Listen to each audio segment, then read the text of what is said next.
팟캐스트의 선명야, 청년들의 정치 공동구역, 청정구역, 그 21번째 방송 2부 시작하겠습니다. 네. 뭐 이렇게 좋아요? 뭐요? 빨리 끝나고 그 만나서 생각하니까 막 들떠요? 아이씨. 벌써 막 신나는 거죠. 생각만 해도 그냥. 아니, 오빠 내가 집에 가다 누구 만난 적 있어? 이거 끝나고 집에 가다가? 내가 집을 모르죠. 같이 안 사는데 같이 내가 가요? 어떡해. 아니, 지하철역에 같이 가거든요. 지하철 여기서 걸어서 한 5분입니다. 지하철에 가고 거기 따라갈 수 있죠. 뭐. 그렇죠. 지하철역 출구가 한 6개 되거든요. 제가 한 군데 들어가면 반대편에서 누가 톡 올라와서 그럴 수 있죠. 띠리리리리리. 내일 아침 방송도 가려면 힘들어요. 네, 알겠습니다. 아침 방송이 있는데도 저녁에. 그분이 그 지하철역에서 만나면서 그럴 수도 있어. 야, 저 창석이 좀 떼내면 안 돼? 이렇게. 꼭 우리가 이렇게 만나야 돼? 이러면서. 내가 뭐라고. 아, 참, 이 박근혜 최순실 게이트로 전국이 한 치 앞을 내다볼 수 없는 상황인데, 이런 얘기는 하고 있고, 우리가 이러면 안 돼요. 네. 그러다 보니 사실 우리 방송이 내일 나가는데, 네. 그 전에 또 뭐가 막 터질 수도 있고 그런 그럴 수도 거잖아요. 있죠. 그럼 좀 이미 뒷북치는 거 지금 되는 거 아닌가요? 터지고 있어요, 네, 지금도. 지금도 막 터지고 있어요. 뭐가, 사실 하루 자고 일어나면 새로운 게 터지기 때문에. 네. 참 어쩔 수 없죠. 흥미진진합니다. 네, 흥미진합니다. 생방송이 아닌 게 좀 안타까울 따름이죠. 그러니까요. 네, 맞아요. 근데 생방송 나가면 큰일 나기 때문에. 네. 니네 둘을 내가 보호해줄 수가 없습니다. 생방송 올라가면. 나는 괜찮은데.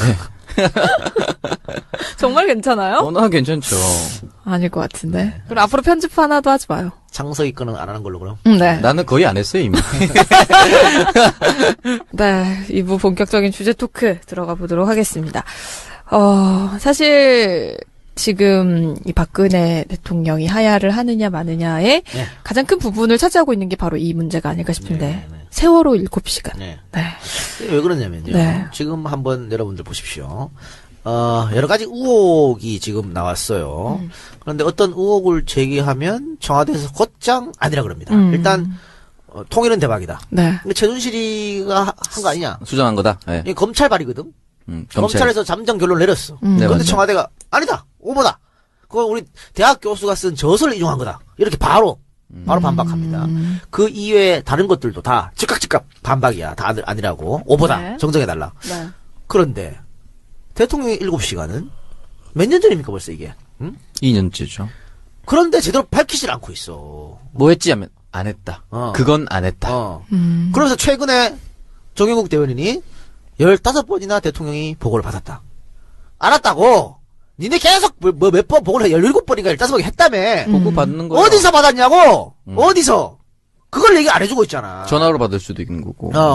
그러니까 지금 김기춘 실장이 그때 국회에 나와가지고 받긴 받았는데 처음에는 모른다 그랬어요. 대통령이 어디인지 모른다. 자기도 몰랐다. 그러니까 비서실장이 모르게 말이 되냐. 그러니까 대답하기를 안보에 관한 보안에 관한 거기 때문에 말할 수 없다. 그런 뜻이라 했거든. 핑계가 좋네요. 그렇다 칩시다. 대통령의 동선이 모두 파악되면 안 되니까. 세월이 지금 2년 반이나 흘렸어. 음. 지금까지도 말 안 하는 이유가 뭐야 그럼? 아직도 보안 때문에? 그러니까. 말이 돼? 대통령의 2년 전 행적이 우리나라 안보와는 관련 없잖아요. 그때 어디 있었다라고 말하면 되잖아. 그렇죠. 근데 지금까지도 말하지 않고 보고를 15번. 보고를 15번 중요한 게 아니고 왜 지시를 안 했냐 말이야 그러면. 7시에 딱 뭐 했냐 말이야. 세월호 터졌을 때 우리 국민들도 수차례 보고 받았어요. 그러니까. 그렇기 때문에 결국은 이거는 7시간 갈 수밖에 없어요. 그래서 지금 아까 우리가 1부에서 얘기했던 거. 네, 뭐 주사할 때 강남 성형외과. 그 사람이 관련. 자꾸 거짓말 하는 거. 네. 그 사람이 사실 거짓말 할 이유가 없잖아요. 그렇죠. 있는 대로 얘기하면 되죠. 나 뭐 예를 들면 지금 뭐 비타민제 어쩌고저쩌고 하잖아. 네. 그래 비타민제 놔줬다. 그런데 그것도 주치의가 옆에 있어야 돼요. 그렇죠. 대통령 몸에. 대통령의 모든 건강관리 주치의가 다 하는 거야. 네. 근데 주치의가 자기 전공 분야가 있잖아요. 네. 그 비전공 분야 쪽에 만약 아프면 어떡해. 그러면 뭐 예를 들어 전공의가 산부인과야. 주치의가 산부인과입니다. 그런데 대통령이 뭐 내과 쪽으로 아파. 그러면 내과 전문의를 또 부르고 이렇게 하는 거거든. 그렇죠. 그렇게 하는 건데 이번 같은 경우에 비타민제를 했다 그래도 그 주치의는 항상 옆에서 있어서 모든 건강관리를 체크해야 됩니다. 그게 정상인데 그게 안 됐다고 칩시다. 그러면 진짜 비타민제라면 대통령이 성형 시술을 하는데 그 주치의한테 쪽팔리니까 그럴 수 있다 치자고. 그런데 왜 거짓말 하냐 말이야. 사실대로 그래 비타민제인데 사실을 뭐 주치의한테 말하기 좀 그래서 안 했다고 하면 되지. 그렇죠. 근데 계속 거짓말을 하고 있기 때문에 그러면 주치의가 알면 안 되는 것들을 시술을 했다. 이렇게밖에 생각할 수 없는 거야. 그러면 뭐야 그게. 비타민제는 아니란 말이지. 주치의가 알면 안 되는 것. 그러면은 향정신성 의약품으로 갈 수밖에 없는 거예요. 그리고 그게 계속 거짓말이 나오니까 그러면 결국은 7시간도 향정신성 의약품과 밀접한 관련이 있는 게 아니냐고 추측할 수 있는 거지. 네. 그러니까 이제 향정신성의 작용이라든지 효능이라든지 시술 받는 전후 시간이 정황상 7시간이 들어만다라고 계속 의혹이 불거질 수밖에 없는 거죠. 그러니까 이 의혹을 아니라고 예를 들어 정확하게 증명을 하려면 정확하게 대통령 7시간 동안 10시 반에 어디 있었고 11시엔 어디 있었고 12시엔 어디 있었고 말하면 되는 거예요. 그러니까요. 그렇죠. 조선시대에도 조선왕조실록을 다 빼곡히 써놨습니다. 지금 우리나라 21세기에 어디 있었고 어디든지 다 알아야죠, 당연히. 근데 솔직한 얘기로 지금 청와대에서 대통령이 10시 반에 번간에 있었고 12시에 뭐 사저에 있었고 이렇게 말한다고 해서 우리가 알 방법이 있어요? 모르죠. 우리 알 방법이 없잖아. 거짓말 하는 건지 모르잖아. 일지 조작해도 모르죠. 그럼에도 불구하고 말을 못 하잖아. 그러니까 더 이상한 거야. 이게 아마 사저에 있었다고 했는데 갑자기 사저에 있던 공무원이 못 봤는데? 아니 근데 이게 세월호 참사 당일에 오전 10시 반부터 5시 10분까지 수차례 보고를 받았습니다. 근데 그럼에도 밝히지 못하고 있다는 건 정말로 문제가 있는 거예요. 아니 보고야. 이들은 아는 거예요, 지금. 보고를 받으면서 뭘 하고 있었는지. 그래서 이상한 거 또 대통령이 7시간 뒤에 등장해가지고 희한한 소리를 했잖아요. 헛소리하고. 헛소리하고. 구명조끼가 있는데 그걸 그렇게 발견하겠습니까? 그러니까 우리가 그거를 보면서 다들 뭐야 저거? 우리 국민들도 그 상태가 어떤 상태인지 알았어요. 아니 언론에서 촬영하고 있는 그 장면만 봐도 어떤 상황인지 바로 알 수 있는 거예요. 애들이 구명조끼 당연히 못 나오니까 배 안에 갇혔으니까 그런 거지. 그런데 대통령이 15번이나 보고를 받았는데 나오자마자 그런 얘기를 하고 그 관계된 사람이 아이들이 그 배에 갇혀 있다니까. 갇혀 있어요? 네네. 이게 뭐야 이게? 그러니까 아직 바보야? 뭔가 이게 약 기운에 그럴 수 잠이 덜 깬. 잠이 덜 깬. 그런 것처럼 계속 보이는 거죠. 그래서 이상하다는 거예요. 그리고 이거 김모 원장은 왜 자꾸 거짓말을 하냐 말이야. 그러니까요. 그렇죠. 좀 말이라도 맞추고 나오든가. 계속 틀릴 거짓말을 왜? 그리고 그 성형외과 병원에서 왜 JTBC가 보도하기 시작하고 또 취재를 하기 시작하니까 그 향정신성 의약품에 관계된 대장을 파기하냐고. 네. 그건 파기하는 것 자체가 불법이에요. 5년간 보관하게 돼 있어. 근데 파기했다? 갑자기?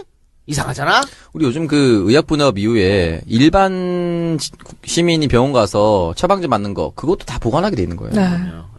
근데 이게 이제 2012년에서 2013년 정도에 최 씨의 이용이 좀 이 병원에서 잦았을 것이다라는 추정이 나오고 있는데 이게 이제 이 부분의 기록이 존재하지 않는 걸로 최종 확인이 되면 이건 사실 의혹으로 그냥 묻혀지는 거잖아요. 그래서 이거는 이미 파기를 했다니까. 네. 근데 하드에는 남아있을 수 있어요.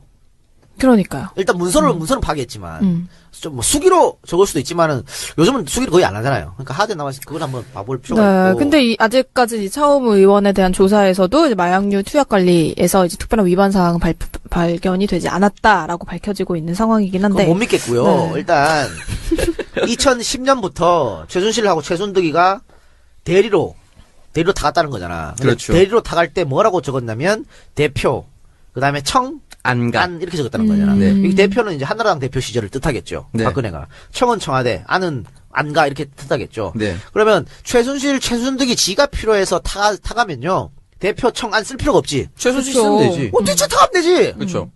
그리고 최순득이는 지금 건강에 앉아서 주사만 사는 것도 아니라 그랬거든. 그러면 이걸 왜 타갔냐고. 대표 청안 써가면서. 그럼 박근혜가 필요해서 갖고 간 거잖아요. 그러니까 대표 시절부터 누군가가 대신 이렇게 본인이 있다는 거죠. 받을 거라면 본인이 이름 썼다. 네. 쓰면 된다는 건데 지금 오늘 저녁 11월 14일 저녁 7시 국민일보 단독에 보면은 보건복지부 관계자가 서울 강남구 보건소를 조사를 했는데 차움병원에서 기록을 조사한 결과 2011년부터 VIP라는 용어가 3회에서 4차례 적혀 있었다. 그리고 2014년 10월 마지막으로 등장한다. 라고 나와 있다고 합니다. 그러니까 말이죠. 예. VIP라는 용어는 결국은 대통령 말고는 없죠. 그러니까. 그래서 이건 뭐 확실히 봐야 되는데 그 주사제 약물이 뭔지 참 의심스럽습니다. 도대체 뭘 맞았을까? 도대체 뭘 했는지 그것만 밝혀진다면은 이 모든 연결고리가 풀어질 수 있는 것이죠. 그래서 대통령이 버티면 버틸수록 이런 게 계속 나올 수밖에 없어요. 그러니까 저는 이런 험한 게 나오기 전에 대통령이 좀 내려와서 진짜 망신스러운 일이 좀 덜 뻗쳤으면 합니다. 세계 최초 아닐까? 그렇죠. 정상이 이상한 약물을 받았다 그러면 만약에 간단하게 수장이 마약 전국이 되는 거예요, 그냥. 참, 박 대통령은 취임하기 전부터 이 병원에서 논란이 되고 있는 병원에서 진료를 받았다고 하는데, 이곳이 차움병원이라고, 정말 VVIP들만 가는 곳이라고 합니다. 회원권의 가격이 15,000원 정도. 15,000원을 넘는다고. 1억 5천이겠죠. 네, 그렇죠. 죄송합니다. 1억 5천만 원. 15,000에 가고 싶어요? 죄송합니다. 1억 5천. 약간 가고 싶은 마음이 있는 거야, 그냥. 15,000에 가겠는데. 야, 나도 예나 할 때 여기서, 야, 나도 한번 가고 싶다, 이런 거 아니야. 이분들한테. 본인도 안 가, 직원이에요. 본인도 안 가라고 쓰세요. 안 가라고 저거. 아니, 그러니까 1억 5천이 이분들한테는 15,000원 정도 됐을 것이다. 라는 생각인 거죠. 네. 어쨌든 이쪽이 이제 전문 분야가 안티에이징이니까. 네, 그렇죠. 우리는 뭐 아직은 괜찮잖아. 네. 안티에이징 받을 필요가 없죠. 나이 되기 전에 1억 5천원을 마련해서 안티에이징 받을 지금 약간 환승센터에 있는 친구도 모금 운동하면 뭐, 금방 나오지 않을까요? 그리고 이 김영재 성형외과 같은 경우에도. 네. 이분이 청와대에 자문으로 들어가는 것도 이상한 거잖아. 그쵸. 이 사람이 뭔데? 성형외과 원장이. 그쵸. 그것도 전문의를 딴 것도 아닌데. 그래서, 이건 특혜 중에 상특혜를 받았다. 그럼 최순실의 입김. 그러니까 건강관리도 대통령 건강관리도 주치의가 한 게 아니고 최순실이가 했다. 이렇게 결론 내릴 수 있겠죠. 인생 주치의가 최순실이었던 거야. 다 최순실이 집도하에. 네. 자, 그러면 다음 주제 가기 전에요. 네네. 이재정 의원이 시간이 없답니다. 빨리 좀 전화 드려달라고 해서 네. 바로 지금 연락하도록 하겠습니다. 네, 지난주 국회에서 최순실 박근혜 이 게이트에 대한 긴급 현안 질문을 진행을 했는데 여기서 국민들의 속을 아주 시원하게 만들어주신 의원이 한 분 있습니다. 바로 더민주의 이재정 의원이신데 황교안 총리에게 오방시를 보라고 주는 장면 정말 압권이었습니다. 자, 지금 이 자리에 전화 연결돼 있습니다. 얘기 나눠보도록 할게요. 네, 이재정 의원님. 네, 안녕하세요. 이재정입니다. 안녕하세요. 반갑습니다. 네. 주가가 올라가는 소리가 들리나요? 전 모릅니다. 당신 일을 성실하게 수행하느라 모르고 있었네요. 실검 1위에 계속 오르고 있던데? 아이고, 민망합니다. 민망합니까? 예. 부족하고 사실 아쉬운 점이 더 많아서 그날은 아무도 안 만나고 정말 잠만 잤어요. 그랬어요? 네, 어쨌든. 그날 좀 못하신 얘기를 여기서 지금 좀 하시면 어떨까. 예. 네. 많은 분들이 박수를 보내주셨는데. 네. 감사한 마음도 들면서. 예. 자괴감도 들 것 같아요. 맞습니다. 네. 사실 저 법률가 출신이고 누구 못지않게 예리하고 정치한 사람이기도 하거든요. 네네. 뭐 좀 욱하는 마음도 있고 사실 모든 국민하고 다르지 않게 그렇기도 하지만 국회라는 공간에서 좀 기술적 묘미를 발휘해서 좀 더 세련되게 하고 싶은데 그간 지켜보는 황교안 총리의 태도에 대한 저의 개인적인 어떤 견해들이 질의와는 무관하게 많이 좀 내재돼 있었던 것 같아요. 그래서 초반에 황교안 총리의 답변 태도에 그간에 제가 계속 지켜보면서 소위 말하는 방청석에서 바라보고 막 말을 출출 우리 시쳇말로 국회용어로는 야지 뜬다고 하거든요. 야지하듯이 혼자 하고 있었던 그 혼잣말들이 그 순간에 황교안 총리 태도에 지적하고자 이런저런 얘기를 했었던 것 같은데 덕분에 저희 의원실 보좌진 분들이 정성스레 준비해 주신 내용들이 하나도 준비된 것만 준비된 거 소화를 못해서 너무 죄송하고 아쉽기도 하고요. 많은 분들이 이번에 이 의원 발언 사이다로 느낀 거는 사실 황 총리가 의원님 말씀처럼 그동안 국회 무시 또 국민 무시 발언을 많이 했지 않습니까? 예, 맞습니다. 그런데 거기에 이제 사이다처럼 발언해줘서 이제 좋아하는 것 같은데 그래도 어떻게 보면은 법조계 선배인데 부담 없었어요? 그렇게 할 때? 사실 부담스럽기도 하죠. 아시다시피 아무리 극복하려고 해도 법조계는 기수문화라는 게 있거든요. 그리고 무엇보다 저 재판 중입니다. 아시죠? 네네네. 소위 그러니까 서열 문화에 대바라져 보이거나 또 아무리 그래도 국회의원과 국무위원 관계에서 그렇게 드러나는 퍼포먼스가 나중에 여론을 또 소위 말하는 역풍이라고 하죠. 네, 그럴 수 있죠. 그런 이미지로 달리 보일까봐 걱정돼서 그런 거는 사실상은 좀 지양하려고 합니다. 그런데 그 순간 그곳에서는 제 흥분도 흥분이지만 국민도 정말 어떻게 보면은 따져먹고 싶지 않았을까 하는 생각이 저 자족인지 모르겠지만 그 순간 들었고 또 많은 의원님들이 저보다도 더 열을 내서 여러분 방송 보시면서는 들리셨는지 모르겠지만 절대적 공감을 해주시는데 거기에 더 업됐나 봐요 제가. 네. 네. 사실 국민의 네. 마음 그대로 전하자면은 더 했어도 황 총리는 감당했어야 마땅하다고 생각합니다. 맞습니다. 네. 그날 못했던 발언이 많이 있다는데 몇 개만 소개해 주세요. 사실 저희가 뭐 수사기관도 아니고 새로운 팩트나 제보를 통해서 드러내려고 했던 건 아니고요. 네. 저는 이제 황 총리가 굉장히 그날도 살짝 언급은 했지만 소위 말하는 기름장어라는 별명을 가지고 답변을 굉장히 노련하게 빠져나가서 세련돼 보이기까지 했어요. 네. 근데 그날 제가 실은 준비했던 발언 내용들은 뭐였냐면 황 총리의 그 세련된 발언 가운데 모순된 내용들이 굉장히 많았고요. 그걸 유형별로 좀 정리를 했었어요. 그래서 황 총리가 지금은 전국 수습 단계에서 난 최순실 아무것도 몰랐어요 하면서 허수아비 총리인 것처럼 그렇게 서 있지만 사실상 황교안이 적극적으로 이 사태에 가장 크게 부역한 사람 중에 한 명이라는 걸 좀 그간의 발언이나 태도로 미루어서 보여주고 싶었어요.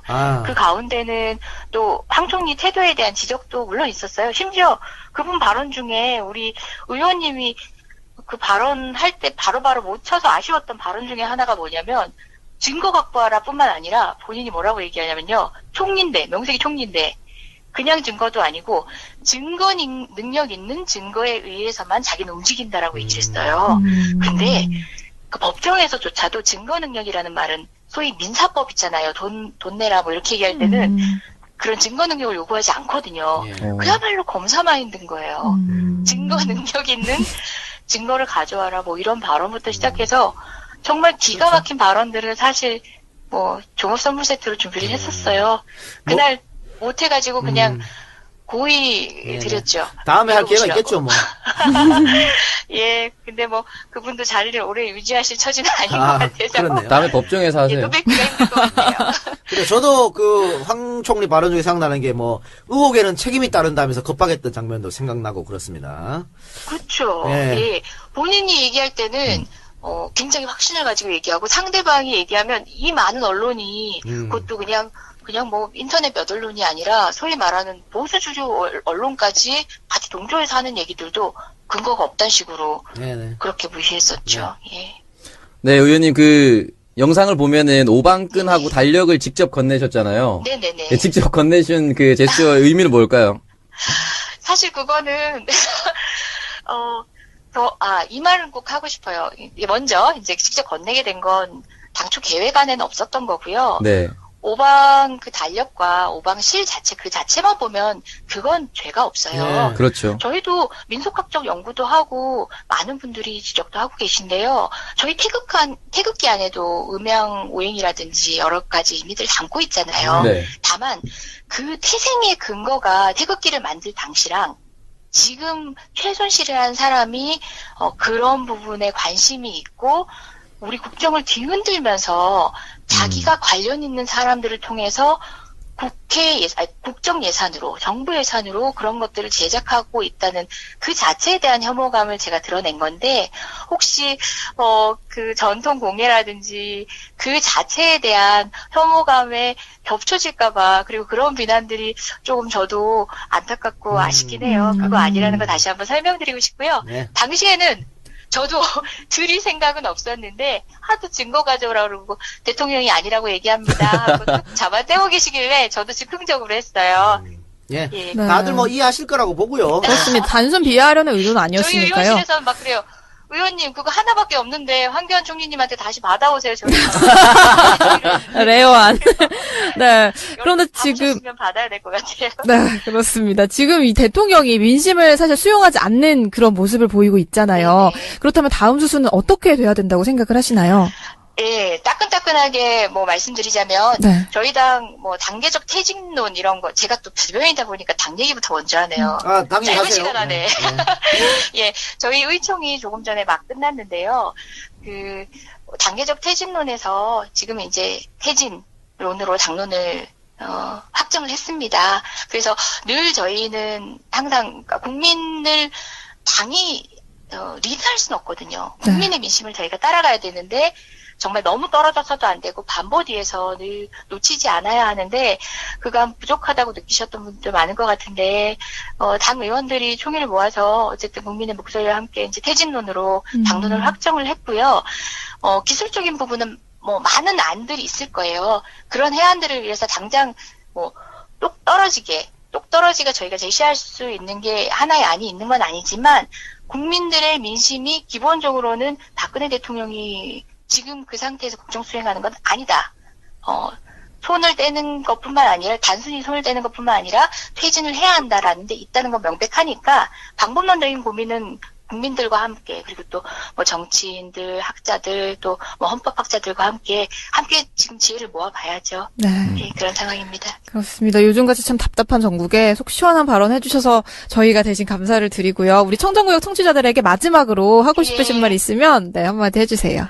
예, 저는 언제 더 긴 시간 말할 수 있는 기회가 되면 꼭 설명드리고 싶었던 것들이 있어요. 네. 사실 사이다 발언이라고 하지만 그런 식으로 우선 이제 두드러져 보이는 발언들이 사실 뭐 그 의원만 부각돼 보이겠지만 그 이상으로 고군분투하는 많은 동료 의원들이 있으시거든요. 그래서 저만 그렇게 드러나 보이는 게 더 민망하기도 하고 또 일전에 박근혜 대통령이 시정연설을 봤을 때 제가 피켓을 들었는데 그 사진만 찍혀서 다른 민주당 의원 뭐하냐라는 게 저는 너무너무 힘들었어요. 그래서 의원으로서는 사실상 존경하고 저보다 더 열심히 밤잠 안 자고 네. 하시는 분들이 많은데 그걸 국민께 설명해내고 국민께 보여드리는 데는 재주가 좀 부족했던 것 같아요. 저희도 소통을 열심히 할 테지만 드러나는 저만이 아니라 정말 성실하게 하고 계신 많은 분들이 있다는 거 저도 여러분께 설명드리도록 노력할 테니까 함께 고민해서 중지를 모으고 있다는 거 해주셨으면 좋겠어요. 너무 칭찬해 주시는 게 사실 불안하고 힘들었던 게 바로 그런 지점이거든요. 네, 알겠습니다. 다음에 말씀드릴게요. 네네. 너무 귀여운 척 하지 마시고요. 저 완전 귀엽잖아요. 자, 저 그거 빼면 시체입니다. 알겠습니다. 의원님 짱이에요. 응원합니다. 네, 고맙습니다. 건강하세요. 고맙습니다. 네, 핵사이다 발언으로 화제가 되신 이재정 의원과 전화 인터뷰 진행을 해봤습니다. 앞으로도 우리 국민들을 속 시원하게 해주는 의정활동 기대를 해보도록 하고요. 말씀하신 대로 숨어있는 곳에서 고생하시는 많은 분들의 노고들 또 저희가 기억을 했으면 좋겠습니다. 네, 그럼 광고 듣고 와서 다음 주제에 이어가 보도록 하겠습니다. 네, 2부의 첫 번째 광고는 가네쉬 다이어리 광고였습니다. 다이어리 광고인데 이제 연말이잖아요. 그렇죠. 연말 연시에 이제 우리가 고민하는 것 중에 하나가 바로 이 다이어리입니다. 어떤 다이어리를 골라볼까 고민하시는 분들에게 한번 저희가 소개를 해드리고 싶은데요. 3년, 5년, 그리고 10년까지 기록을 한 권에 담을 수 있는 가네쉬 다이어리입니다.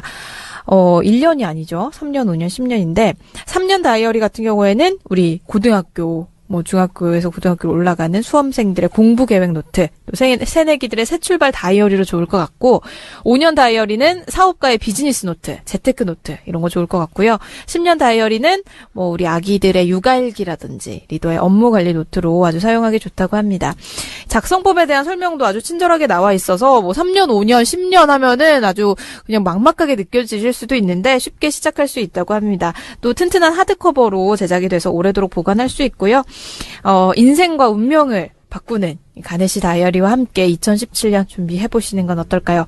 네이버에서 가네쉬 다이어리 검색하시거나 문의전화 02-2277-2222 네, 2277-2222 네, 전화 주시면 되겠습니다. 소량 주문 상담도 환영이라고 하니까요. 관심 가져보시면 좋을 것 같아요. 저 10년 다이어리 선물 받았어요.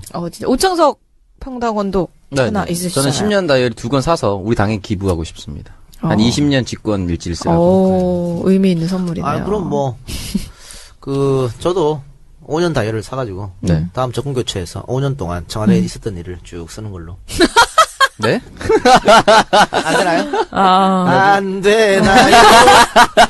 한번 차차기 노려보세요, 차차기. 알겠습니다. 네. 차기는 왜 안 되나요? 차기는 조금 힘들 것 같아요. 알겠습니다. 벌려놓은 일이 나중에 가보면 조금 5년짜리 성남시청 시장실에서 발견되는 거 아닙니까? 아니, 그게 약간. 뭐라 갑니까? 다음 정권이 교체가 되느냐 마느냐에 따라서 그게 옥중서관 이런 거 될 수도 있는 거고. 옥중서 안 좋네요. 징역 5년. 네. 근데 뭐 박누리도 사실은 들어가기로 했잖아. 구내식당. 네, 그쵸. 아나운서. 구내식당 방송으로. 아, 청와대 구내식당. 청와대 구내식당 방송으로. 네. 오늘의 정말, 반찬은 네, 꿀직업입니다. 오늘 마찬 닭도리탕. 닭도리탕 아니라 닭볶음탕입니다. 똑같다고 했어 그때. 형이 똑같다고 해서 닭도리탕. 형 말은 다 맞는 말이죠. 그렇죠. 정말 줄서기 제대로 하네요. 네, 다음 주제로 넘어가 보도록 하겠습니다. 저희가 청정구역 19회 방송에서 이야기를 했었죠. 부산 LCT 사건의 이영복 회장이 경찰에 체포가 됐습니다. 근데 최순실에 묻혀서 크게 보도가 되지는 않고 있는데, 뭐 체포 과정이 이게 은신처를 덮친 것도 아니고 자수를 했어요. 그 양반 20년 전에도 그랬어요. 신변 정말요? 보호를 해달라는 요청을 했어요. 오. 이분이 항상 이런 식인가요? 항상 그러지. 항상 도망갔다가 갑자기 나타나서 수사받고 입을 꼭 다물어. 나는 말하지 않겠다. 자물통이라고 그때 별명 말씀했죠. 그리고 그때는 집행유예 받았는데 이번에도 죽을 때까지 말 안 하겠다 그랬어요. 그러니까 그럼 죽을 때까지. 봅시다. 과연 말 안 할 수 있을지. 이번에는 절대 집행유예가 안 나와요. 이번에는 말 안 하고는 못 베길 것이다. 그럼 뭐 자물통이 자랑이냐? 그러니까요. 나쁜 짓 저지르고 자물통이 자랑인 것처럼 얘기해. 요번에는 잡혀 들어가면 그게 용광로라는 걸 한번 알려드릴게요. 자물통이고 나발이고 다 녹여버리고. 녹여버리는? 좀 착각하고 자빠졌다. 사실 이 규모만 따졌을 때는 웬만한 그 시 예산 정도의 규모입니다, 진짜로. 그럼. 예, 다 잡아 들어가야 되고 그때 무슨 수석 이름이 연관된 수석 이름이 그때 네. 김이박최 그런이 아니고 김이박, 최건오. 나 아니야. 곽상도 아니야. 아닙니까? 네. 아는 사람 다 불러봐. 수석했던 사람 다 이름 다 불러봐. 이제 몇 명 안 남았거든요. 이정현 아니야. 조윤선 아니야. 또 누구 남았지? 이제 몇 명 안 남았거든요. 네. 그 중에 한 명이야. 20곡인가요? 다 아니야. 지금 불렀던 다 아니고 김이박, 최건 다 아니고 김이박, 최건오 다 아니고 지금 그 이름 나온 사람 다 아니고 그런데 수석. 네. 아 진짜 얼마 모르겠네. 누군지 모르겠어. 희기성. 약간 회심으로 질러봤는데. 아니야. 네. 곽상도는 지금 현역 의원이고 현역 의원이 아니기 때문에 이 양반은. 근데 일단 이분이 자수한 이유가 최순실에 묻어가려고 하는 것인지 아니면 수사 당국과의 거래가 있었는지. 저는 네. 일단은 묻어가기가 크고요. 또 이 양반도 사실은 최순실이랑 같은 기회를 냈기 때문에 인맥 나단발을 넓히려고 한 것 그쵸. 같아. 이 사람들한테 뭐 한 달에 1,000만 원, 2,000만 원 그게 뭐 돈이겠어요. 그러니까요. 그런데 최순실은 독일에 있을 때도 그 개에 돈을 부었거든. 독일에 도망갔을 때도. 걔는 계속 되는 거야. 그리고 이 양반 이영복은 수배 중에도 개에 돈을 넣었어. 아 그래요? 책임감 장난 아닌데? 장난 아닌데? 아니, 뭐 토스로 보냈나? 이 개가 뭐라고? 음. 그러니까 그만큼 이거는 돈을 탈라고. 그러니까 우리가 흔히 하는 번호개 있잖아요, 번호개. 네. 요번 달 내 거니까 받아야 된다. 그런 게 아니고 이 사람들은 친목을 도모하기 위해서 이 개를 한 거야. 그래서 예를 들어 개 타는 날 누가 개 타면은 어디 호텔에 모여가지고 그때 만난대. 그러면서 인맥 쌓는 거죠. 원래 우리가 이제 순번개라 그러면 빨리 타는 사람은 내가 부은 것보다 조금 덜 받고 그쵸, 늦게 타는 사람은 많이 받잖아. 이자 많이 받아가지고. 네. 근데 그런 의미의 개가 아닌 것 같아요, 여기는. 그냥 뭐 1,000만 원 정도에 뭐 불려봤자 좁혀봤자 상관없다. 그런 느낌으로. 이게 이제 부산지검에서 수사를 하게 되는데 이영복 관리를 받았던 부산지검이잖아요. 근데 여기서 진실을 이영복 밝힐 장학생들. 네. 진실을 밝힐 수 있을까요? 힘들다고 봐야죠. 네. 지금 상황이 너무 안 좋은 것 같아요. 사실은 그냥 평탄한 상황이었으면은 온 나라가 사실은 LCT로 뒤덮였을 건데 지금 온 나라 대통령부터 이제 작살나 있는 상태라 이게 진짜 그냥 묻어서 지나갈 것 같은 느낌이 들어요. 여기를 좀 잡아둔 상태에서 탄핵 발의가 같이 가야 된다. 그러니까 저는 지금 더불어민주당에서 부산에 국회의원이 5명이나 됐잖아요. 여기에 힘이 좀 실릴 수 있다. 그전에는 한 명도 없었기 때문에 뭘 못하지만 5명이나 있으니까 이거 제대로 수사하라고 검찰에 좀 적극적으로 압박할 수 네. 있고 또 대표가 추미애잖아요. 네. 추미애가 이영복 게이트하고 아주 잘 아는 사람이야. 그러니까 20년에 이영복 터졌을 때 가장 앞장서서 털었던 사람이 국회의원 중에 추미애입니다. 그러니까 추미애가 이영복 나쁜 짓을 다 알고 있어. 아마 특별하게 또 챙길 수도 있어요. 관심이. 그래서 좀 기대를 좀 해보고요. 지금 일각에서는 문재인 대표가 관련돼 있다. 뭐 이런 찌라시가 돌고 있습니다. 자극적인 기사들이었죠. 뭐 그쵸. 친노 인사가 개입, 연루설 뭐 이런 식으로. 인터넷 신문인 것 같고요. 네. 찌라시는 진짜 그렇게 돌고 있어. 그러면서 뭐 친이 친노. 네, 근데 그렇게. 말도 안 되는 개소리가 뭐냐면요. 이거 사실은 이영복이가 여기 특혜 받으려면 누구한테 매달려? 힘이 있는 사람한테 매달려야 될 거 그쵸. 아니야. 청와대에 매달려겠죠. 청와대나 그러니까 지금 정권을 잡고 있는 사람이거나 아니면 친박이거나 네. 아니면은 여기 공사에서 특혜를 줄 수 있는 사람 부산시장이라든가 그렇죠. 구청장이라든가 그 다 누구야? 다 새누리잖아. 그렇죠. 근데 힘도 촛도 없는 문재인한테 왜 가? 말이 되냐고 이게. 후원해주려고. 그러니까 후원제 실로 가려고 하냐. 말도 안 되는 거를 지금 진정한 후원회장이네요. 그러니까요. 근데 이걸 왜 쓱 갖고 와서 찌라시로 도는지 알아요? 지금 물타기? 그렇게 해서 물타기 하는 거야. 지금 찌라시는 어떻게 도냐면 문 대표가 여기 연루돼 있기 때문에 박근혜가 더민주랑 딜을 한다. 요거 가지고. 요거 가지고 그래서 자기 임기 보장해주고 문재인은 차기에. 여기 아니지 문재인은 이거랑 관련 없다 해주고 이게 물타기 그 찌라시를 막 돌리잖아. 그러면 사람들이 역시 문재인이 나쁜 놈이야 뭔가 있었어 이렇게 되는 거 아니야. 안 나서는 이유가 있었구나. 그렇지.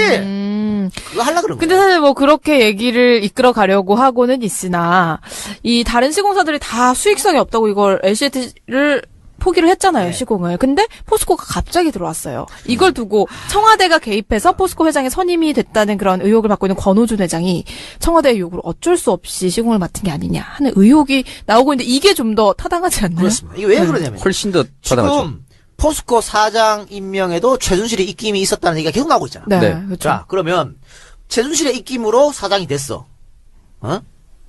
권오준 씨가. 그래서 이 말도 안 되는 이 공사에 갑자기 은혜를 갚기 포스코가 위해서. 처음부터 들어온 게 아니고 갑자기 뒤늦게 뛰어들었단 말이야. 네, 그렇죠. 네. 자, 그러면 이 지금 국정농단에 모든 걸 최순실가 맡았기 때문에 이것도 최순실과 연관이 있을 수 있는 거지. 또 이영목이랑 같이 계획까지 했으니까 그 계획한 사람이 얘기했잖아요. 정기적으로 계획 탄 사람마다 모였다. 그럼 최소한 한 달에 한 번은 만났을 거란 말이야. 네. 그렇죠. 그러면 그렇게 되면 오히려 이게 훨씬 설득력 있는 이야기죠. 네. 이게 또 한국일보 단독 기사를 보면은 2014년 권오준 사장 선임 과정에서 김기춘 대통령 당시 비서실장이 포스코 임원을 따로 만나서 청와대 개입 사실이 외부에 알려지지 않도록 해라라고 지침을 내린 것으로 알려졌다고 합니다. 그러니까 이게 뭐냐면요. 자, 아주 우리는 조직적. 봤습니다. 청와대가 공기업도 아니고 국영기업도 아닌 일반 사기업에 전화해가지고 사장 나가.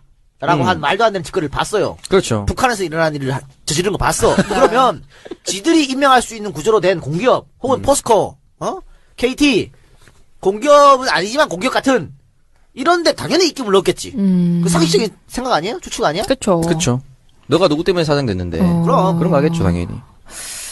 네, 근데 뭐 이체포단 이영복 회장은 아까 말씀드렸듯이 죽을 때까지 아무 말도 하지 않겠다라고 하니까 뭐 이분하고 연관된 뭐 뇌물 받거나 하신 분들 아주 든든하시겠어요. 그럼 죽어야겠네. 그러니까. 일단은 무조건 파헤쳐야 되는 거고, LCT 프로젝트 다시 말씀드리면 사업 시작부터 인허가까지 10년이 넘게 걸렸다고 합니다. 그러니까 10년 동안 꾸준히 누군가는 로비를 받아왔죠. 네. 그 10년 동안 걸려있는 로비 인사들이 엄청나게 많을 거란 말이죠. 자, 이영복이가 지금 뭘로 들어갔습니까? 회사 돈 빼돌린 걸로 들어갔잖아요. 네, 자기 회사 유용이죠. 자기 회사 유용이죠. 근데 회사 돈을 엄청 많이 빼돌렸단 말이야. 500억. 이 빼돌린 돈을 어디다 썼을까, 이영복이가? 지 혼자 먹고 배가 타서 죽었나? 그것도 아니잖아. 그렇죠. 이 많은 돈은 그건 분명히 로비를 썼을 거란 말이에요. 안 그래? 500억. 왜? 로비는 계좌로 안 싸주니까. 그렇죠. 수표를 안 주니까. 자동차 드렁크로 가겠죠. 드렁크나 무슨 사과상자로 가잖아. 현금으로 주는 거 아니야. 네. 그러니까 검찰이 간단한 거예요. 니 그 돈 빼돌려고 어디 썼니? 추석해보면 나오잖아. 근데 추석해 안 나와. 그럼 그거 로비에 썼는 거지. 그렇죠. 그거는 검찰들, 수사관들이 할 일이고, 수사관들 그거 하라고, 검찰이 그거 하라고 국민들이 월급 주는 거 아니에요? 그렇죠. 못 찾아내면 지들이 무능력한 걸 스스로 입증하는 거지. 반드시 이건 찾아내서 누가 먹었는지. 응? 그리고 아까 그 수석 있잖아. 그 수석이 이 도망자 신분임에도 불구하고 이용복이랑 계속 만나서 룸싸라고 그랬으니까. 네. 그럼 그 수석은 어떤 힘을 썼는지. 근데 이 수석이 말이에요. 장난 많이 쳤어. 새누리당 내에도 막 전화 걸어가지고 뭐 청와대 그러니까 이러니까 우리 말 따라라 막 이렇게 했다 그래요. 그러니까 이 사람은 완전 친박이라고 볼 수 있는 거지. Y. 뭐가요? Y. Y냐고요? 네. 아니에요. Y도 아니에요? 네. Y 누군데? 윤상현. 아니라고. 아니, 윤상현 의원이 그 4월 공천 전에 전화 걸어가지고 형 나오지 마라 어쩌고 저쩌고 했잖아요. 윤상현 수석 안 했잖아. 아, 수석 안 했어요? 청와대. 그냥 쿨하게 밝혀요. 나 밝히고 가요? 네. 밝히고 명예훼손으로 허위사실 유폴로 밝히려고. 그런- 아니, 내가 이 정도면 다 밝힌 거야. 김박 체코 노 아니고. 아까 이게 이정현 조윤선 아니고 하면 뭐 한 명밖에 없어. Y도 아니고. 가네시 다이어리 5년짜리 보내드릴게요. 보내주세요. 10년짜리 보내드려야 할 수 있는데? 10년짜리 보내주세요. 빵에서 10년 푹 쏙도록. 재율이 수능 칠 때. 네, 다시 만납시다. 그러게요. 10년 빡 써가지고 에이. 오늘은 뭐 장수풍뎅이랑 이야기를 했다 이런 거 적기로. 네, 어쨌든 죽을 때까지 뭐 아무 말 하지 않겠다고 하셨으니까 우리가 한번 이분이 죗값을 받는지, 뭐, 관련된 사람도 죗값을 받는지 계속해서 관심을 가지고 지켜봐야 할 것 이게 같습니다. 반드시 잡아내야 합니다. 그러니까요. 이게 만약 이번에 또 부산지검에서 흐지부지 되면 네. 부산지검 애들도 그럼 받아보겠다 보고 이것도 특검으로 가면 되지 뭐. 여기도 사실 특검해야 돼요. 예. 그러니까 이영복 장학생으로 의심되는 분들이 그렇죠. 수사를 어떻게 좀 좌지우지하지 않길 바라면서. 이것도 정경유착이잖아요. 네, 그렇죠. 21세기 대한민국에 어떻게 이런 일이 벌어질 수 있습니까? 이러면 안 돼. 정경유착이 나라를 얼마나 좀 먹고 폐해시켜도 우린 다 봤잖아요. 철저하게 파헤쳐야 돼. 다시는 이런 일이 일어날 수 않게끔 일벌백계 차원에서. 네, 관심을 가져야 할 것 같습니다. 이 얘기 여기까지 한번 해보고요. 광고 듣고 와서 2부의 메인 코너죠. 박누리의 누리과정 시작하도록 하겠습니다. 네, 광고 듣고 왔습니다. 마카산삼 녹용과 강사국 마이엠카 이번에도 빠지지 않고 광고를 보내주셨는데 감사하고요. 광장에서 요즘 박근혜 하야 외친다고 또 체력 떨어지신 분들 많을 텐데 마카산삼 녹용 드시면서 한번 기력 보충해 보시고요. 중고차 필요하신 분은 강상욱 마이엠카 통해서 상담 한번 받아보시기 바랍니다. 우리 오창석 평당원은 차 언제 사시나요? 전공 교체해야 될 때. 아니 정권 교체가 되면 차 어떻게 아니, 사는데? 너무 참신한 질문이 오랜만에 와서. 정말 당황했어요. 지하철 타고 다녀요. 그게 제일 무서워요. 본인은 그렇죠. 슈퍼카 타시면서 오창석한테는 역시. 지하철 타라 그러시네. 이상한 분이시네. 애들이 생기면은 사시고요. 애들이 점점 더 멀어지네요. 전공 교체가 더 빠를 것 같습니다. 그러니까 애를 낳을 수 있는 그런 힘이, 그러니까 뭐야? 힘이 있어. 아니 그런 힘 말고. 힘은 넘치죠. 힘 넘치지. 너 그런 힘 몰라? 말고. 자, 근데 사실 오늘 박누리의 누리과정도 그거랑 연관되는 네, 거예요. 그쵸. 애를 낳느냐 못 낳느냐, 오창석이 결혼을 하냐 못 하느냐. 언제 애를 낳고 차를 살 수 있을까? 결혼과 출산에 대한 얘기를 조금 해보려고 합니다. 중요한 네. 겁니다. 이 한국노동사회연구소의 최근 보고서에 따르면요, 임금이 높고 정규직일수록 결혼 비율이 훨씬 높은 것으로 나타났다고 하는데 오창석은 둘 다에 해당이 저는 안 돼요. 임금이 낮고 비정규직이죠. 그래 결혼 못 하는 거야. 아, 근데 이거 난 사실 통계는 정확하네요. 네. 한국 노동사회연구소가 보고서를 냈는데요. 아니 이걸 보고서를 쓸 정도로 이게 연구가 필요한가? 그냥 생각해봐도 너무나 당연한 거 아니에요? 사실 공격 개혁해야 합니다. 갑자기. 너무나 당연하게 아니 임금이 높고 정규직 네. 결혼비 높아지 너무 당연한 건데 이걸 뭐 아니 맥주를 노동- 시원하게 먹으려면 냉장고에 넣고 드십시오. 이거랑 뭐 달라? 피자 따뜻할 때 먹어야 이런 거 아니에요? 너무 당연한 건데. 그렇게 말씀하시면 이걸 주제로 잡아온 제가 뭐가 됩니까? 그래요. 아니, 근데 뭐 박누리가 뭔 이유가 있어서 잡았겠지. 네. 그렇죠. 계속 들어봅시다. 그럼. 네. 그래서 점점 뻔한 말만 내가 하게 되는 기분인데 올해 3월 현재 20, 30대 남성 노동자 임금 하위 10%의 기혼자 비율은 6.9%에 불과하다고 합니다. 퍼센트도 네. 정말. 왜요? 네, 6.9%. 오랜만에 바깥에서도 네. 크게 웃음 소리가 여기까지 들리네요. 네, 6.9% 절대 안 잊어버리겠네요. 네, 반면 임금 상위 10%의 결혼 비율은 82.5%. 하위 10%보다 무려 12배나 높은 결과가 나왔다고 하는데 정말 아무리 사랑하는 사람이 있어도 임금이 낮으면 결혼은 엄두조차 낼 수 없는 상황입니다. 두 분은 이런 거 어떻게 생각하세요? 정말 사랑하는데 내가 돈이 없어서 결혼을 못하겠다 이런 생각 해본 적 있으실 것 같은데? 있어요. 우리 이 작가님? 네. 네. 그러니까 뭔가 나 아무것도 없는데 뭔가 갖춰줘서 해야지 이런 생각. 근데 그렇게 하다 보면요 평생 못합니다. 아, 또 그래도 갖추시고 하셨잖아요. 아니에요? 저 아무것도 안 그래서 했어요. 먼저 지르고, 아, 결혼을 할 수밖에 없는 상황을 만들고. 그래서 재율이를 먼저 지른 거죠. 아니 그렇지 않죠. 저는 사실 결혼할 때 아무것도 없었어요. 정말요? 아무것도 없었다니까. 딱 슈퍼카 한 대로 시작한 거예요. 슈퍼카와 설해마을의 집 한 채. 딱 그거. 조촐하게. 근데 그 전에도 사실은 뭐 나이가 있으니까 결혼기 있었을 거 아니에요. 네. 근데 늘 내가 스스로가 아니야. 지금은 뭐 집도 없고 뭐 차도 없고 사실은 뭐 정규직도 아니고 뭐 이래서 못했던 거 아니에요? 근데 그렇게 하다 보면 계속 못하게 될 수밖에 없어요. 그러니까 뭘 자꾸 이뤄놓고 하려면 그 쉽게 뭐 이루어집니까? 특히 한국 사회에서. 어렵죠. 네. 우리 사회가 오죽 그 결혼에 대한 진입 장벽이 높냐고 표현하자면 목돈 사회라고. 목돈이 한 번에 들어간다는 거죠. 그 큰 인류 저는 집에서. 그 젊은 분들 20대 후반이나 30대 초반 분들이 자녀 계획이 당장 없다면 네. 아이를 조금 늦게 낳는다면 정말 난 아무것도 없이 결혼해도 상관없다고 생각해요. 뭐 투룸 같은 거 얻어서 둘이 같이 벌고 왜 안 되나? 예식장 조그만 데서 하고 문제 있어? 하면 되잖아. 근데 문제는 출산이 이제 문제지. 그렇게 그쵸. 되면 직업이 단절될 수도 있고 네. 아이한테 돈이 많이 들어가고 교육 뭐 이렇게 들어가니까. 근데 그 아이 낳는 거 자녀 계획이 뭐 한 3년 4년 안에 없다. 그러면 없어도 충분히 가능하다고 봅니다. 근데 왜 없어도 못 하느냐? 또 남의 눈 의식하고 이러거든. 아니 내 결혼하는데 조그만 집에서 친구들이 물어보지. 야, 신혼 몇 평에서 뭐 9평을 에? 뭐 그런 거 두려우고 하니까 못 하는 것도 부모가 또 반대하고. 부모님 반대하죠. 그러니까 만약에 그 외국 선진국 우리가 흔히 말하는 유럽 서구 사회 네. 결혼한다는데 부모가 반대하는 경우 잘 봤어요? 거의 없잖아. 우리인데 거의 부모가 반대하면 결혼을 잘못해요. 이런 거부터 일단 인식을 바꿔야 사회 구조가 바뀌는 거예요. 그런 부분이 좀 아쉬운 것이죠. 그러니까 그런 인식이 아직 남아있기 때문에 이런 통계도 뒤에 가서 뭐 우리가 또 설명하겠지만 네. 여성분들은 좀 달라요. 네, 그러니까 여성분들은 별로 이게 영향을 미치지 않다. 여성분들은 소득이 낮아도 결혼 많이 해. 네. 비정규직에도 결혼 많이 한다고. 근데 남성은 소득이 없으면 결혼 못 해요. 이건 뭐야? 정통적 가치관인 거지. 남자는 돈 벌고 여성은 집에서 가서 하고. 그러니까 여성은 돈을 못 벌고 비정규직에도 결혼이 된단 말이야. 그러니까 이런 기형적인 가치관부터 바꾸고 난 뒤에 사회 구조를 얘기해야 되는 거예요. 네, 아직 우리는 그런 가치관이 남아 있어. 그러니까 보고서에서도 이게 한국의 결혼 시장에서는 남성은 생계 부양자, 여성은 가계 보조자 모델이 강하게 작동을 하고 있기 때문이다라고 유식하게 얘기를 해놨는데. 또 볼까요? 네. 학력과 결혼 비율의 관계도 있어. 네. 그 통계 좀 설명해 줘봐요. 네.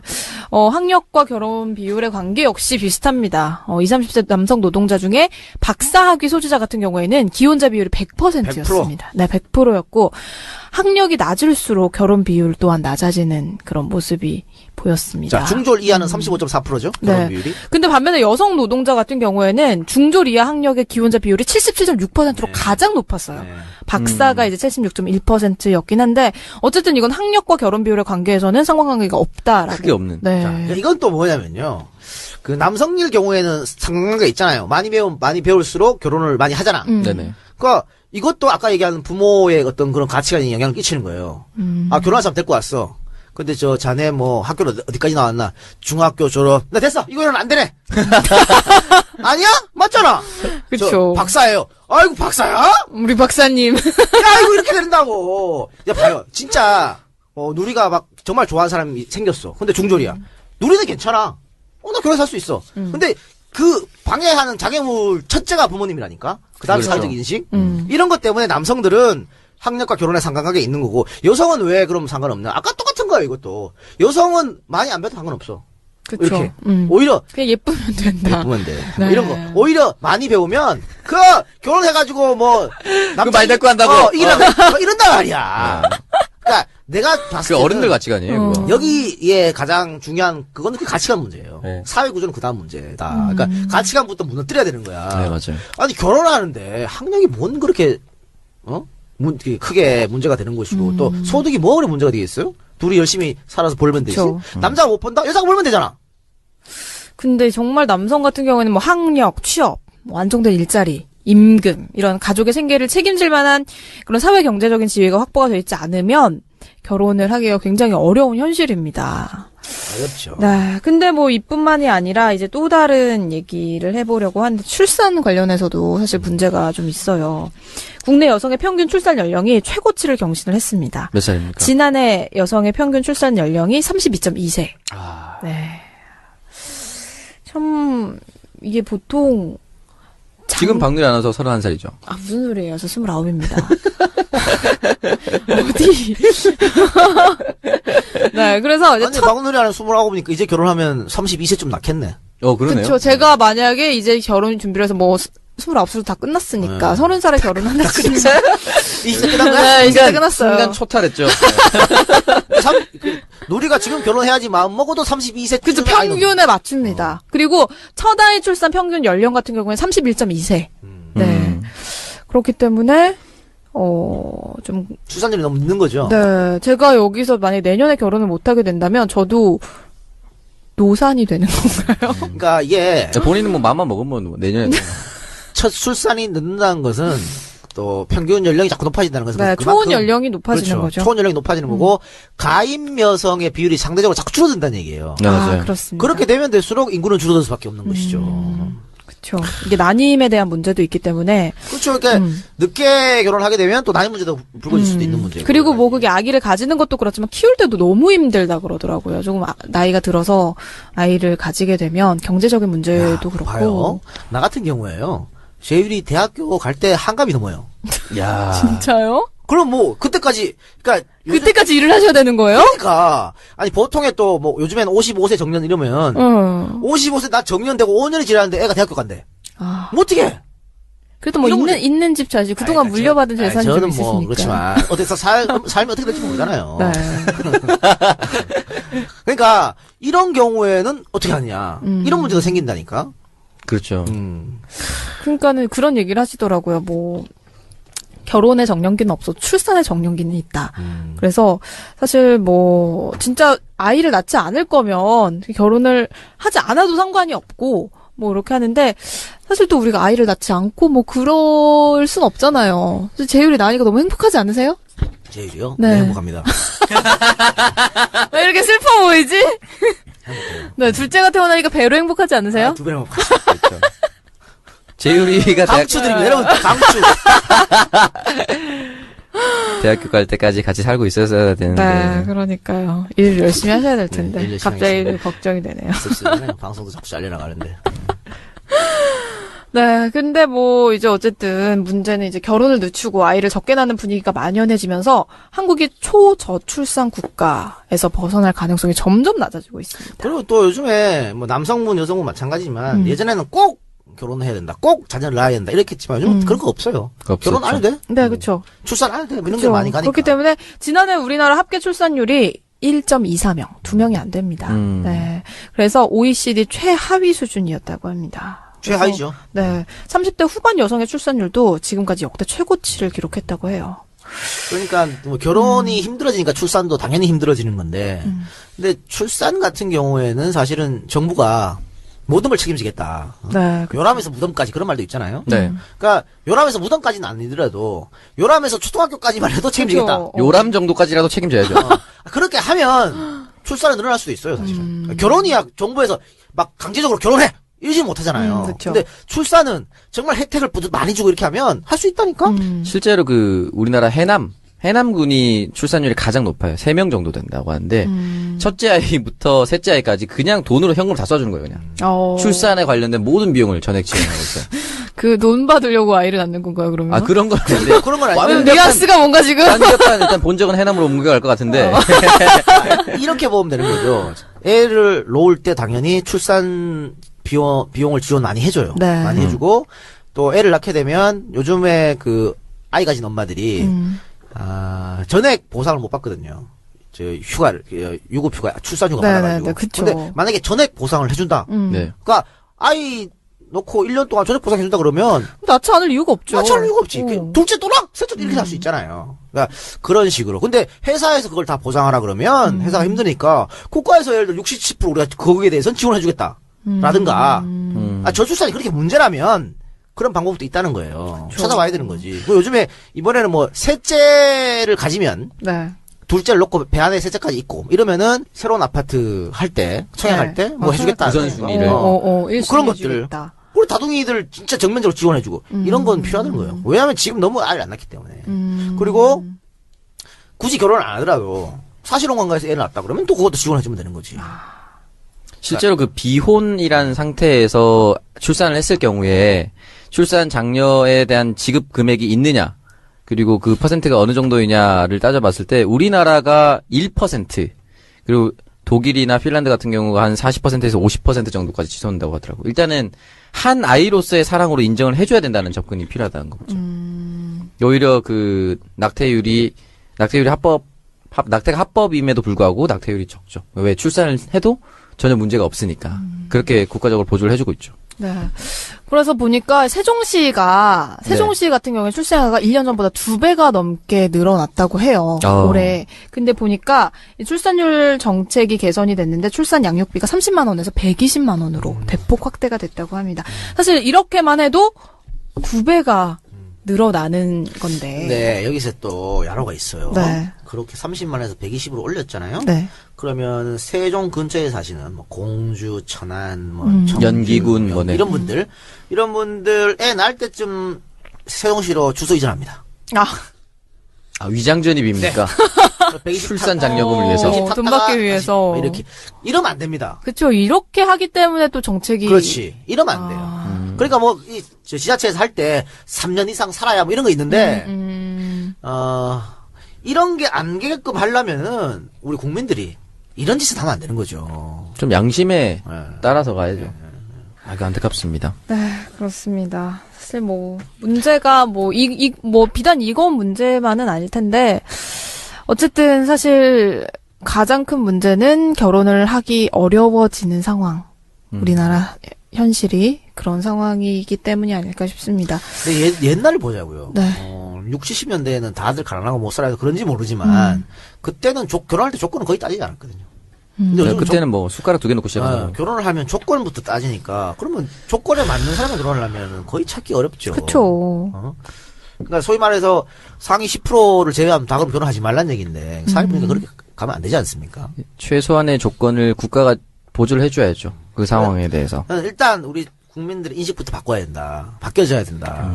그래서 저는 굉장히 자라날 때 방목했다 했지 않습니까? 네. 우리 부모님은 결혼 누구 한 뭐 타치 전혀 없어. 아무나 오케이야. 니만 좋으면. 그러니까 나도 재율이 그렇게 키울 거거든요. 야, 니만 좋으면 아무나 해. 재율이가 나중에 가서 나랑 결혼한다 그러면. 그거는 말이죠. 하여튼 재율이가 20살 되면 몇 살? 50입니까? 50쯤 되겠네요. 네. 49입니다. 네, 어쨌든 그쯤인데 하여튼 뭐 저는 아주 그런 생각인데 네. 이게 웃기는 거잖아요. 성인이 돼서 자기가 좋아하는 사람이 생겨서 사랑하는 사람이 생겨서 결혼한다는데 그걸 부모가 반대한다. 자기가 데리고 살 것도 아닌데. 근데 이해를 할 수가 없어. 그럼 혹시 반대했다가 다른 사람이랑 결혼했는데 다른 사람 결혼이 불행했다. 그럼 부모가 책임질 거예요, 그거를? 사실은 부모님 세대는 아직도 제 자식을 소유물이라는 네. 생각으로 내가 평생 농사 지은 어떤 결과물이라고 생각을 하시기 때문에 그렇기 때문에요. 네. 그런 것 동반 같아요. 자살이 막 늘어나는 거야. 죽으라면 죽 혼자 죽지 왜 새끼를 데리고 가지고? 근데 소유물이라고 생각하거든. 그렇죠. 그리고 내가 죽으면 얘는 어떡하지? 뭘 어떻게 해? 알아서 살아가지. 애는 애대로. 그러니까 나 언론에서 동반 자살했으면 안 돼. 왜 자살이야 그게? 아이는 자살하고 싶어 살해죠, 자살합니까? 살해. 살해지. 응?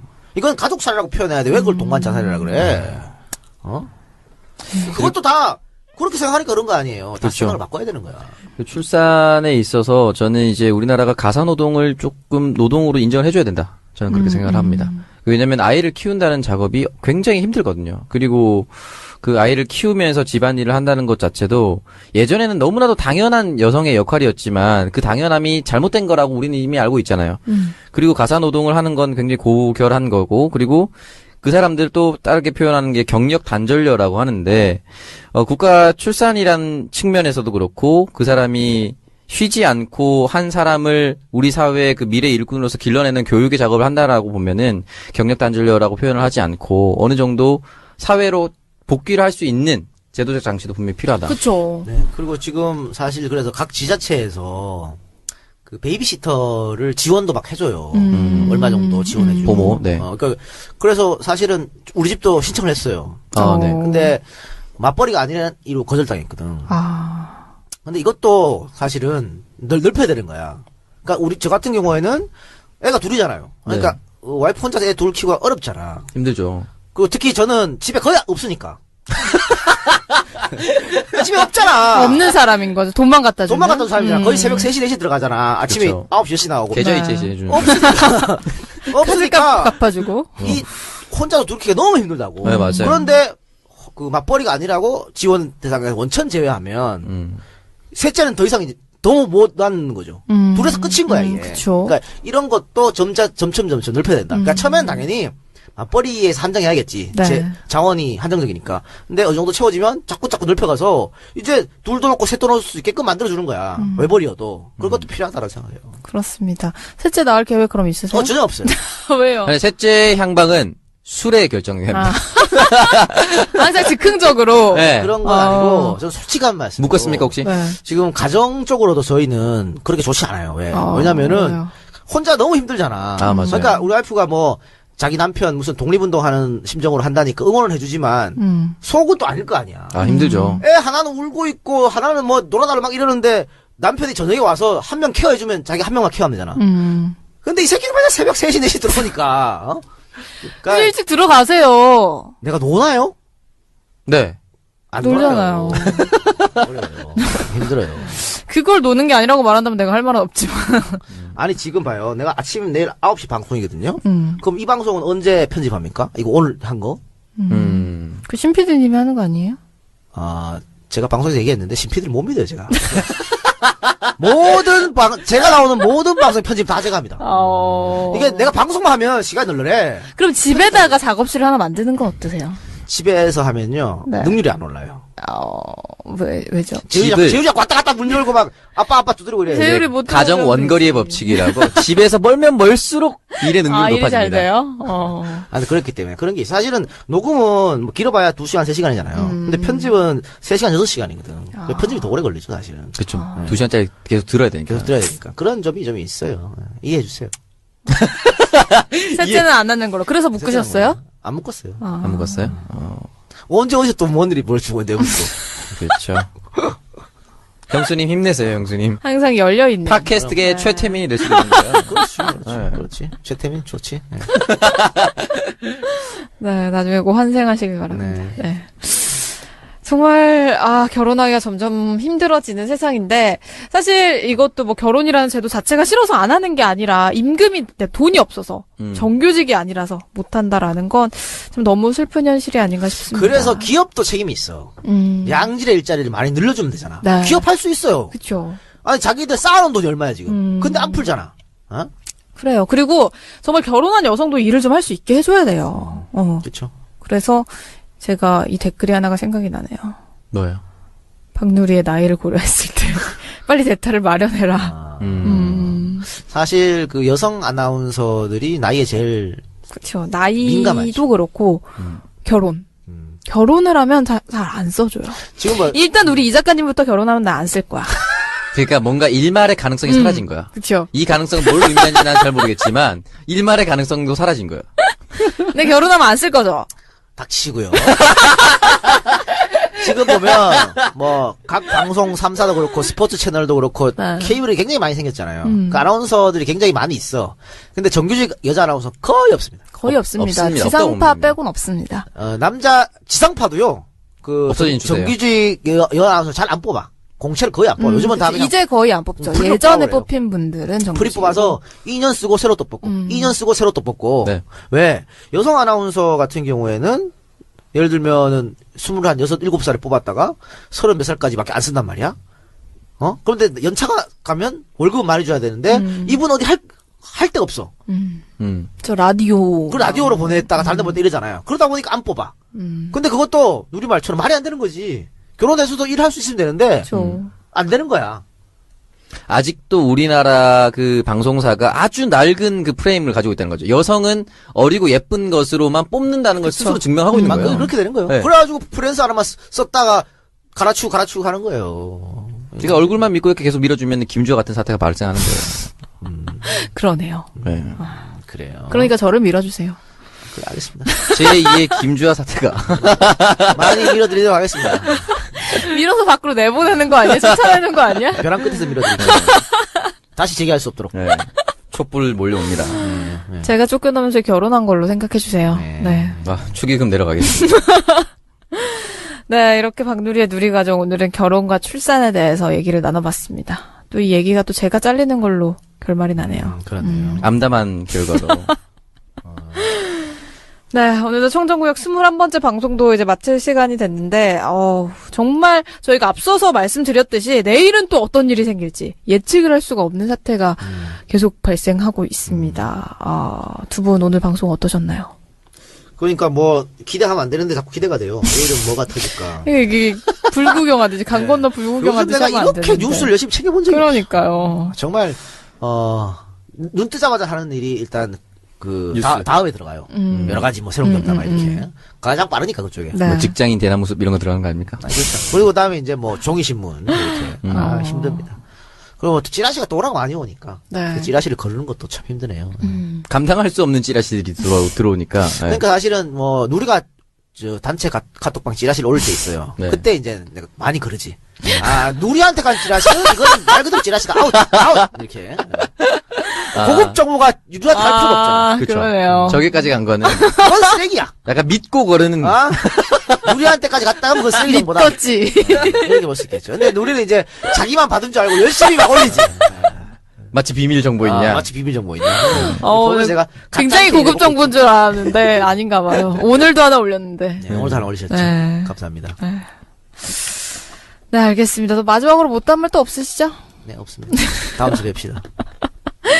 네, 그럼 이걸로 팟캐스트의 선명야 청정구역 20번째 방송, 21번째 방송 아닌가요? 21번째 우리 신PD님이 여기 방송. 20번째라고 해주시네요. 21번째 방송 마치도록 하겠습니다. 네, 지금까지 청취해주신 청취자분들께 감사드리고요. 저희는 다음 주에 더 새로운 소식으로 더 재밌게 찾아뵙도록 하겠습니다. 고맙습니다. 네, 자문으로 들어가는 것도 이상한 거잖아. 그쵸. 이 사람이 뭔데? 성형외과 원장이. 그쵸. 그것도 전문의를 딴 것도 아닌데.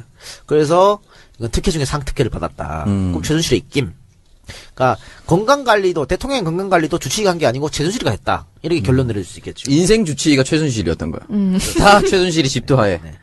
자, 그러면 다음 주제 가기 전에요. 네네. 이재정 의원이 시간이 없답니다. 빨리 좀 전화 드려달라고 해서 네. 바로 지금 연락하도록 하겠습니다. 네, 지난주 국회에서 최순실 박근혜 게이트에 대한 긴급 현안 질문을 진행을 했는데 여기서 국민들의 속을 아주 시원하게 만들어주신 의원이 한 분 있습니다. 바로 더민주의 이재정 의원이신데 황교안 총리에게 오방시를 보라고 주는 장면 정말 압권이었습니다. 자, 지금 이 자리에 전화 연결돼 있습니다. 얘기 나눠보도록 할게요. 네, 이재정 의원님.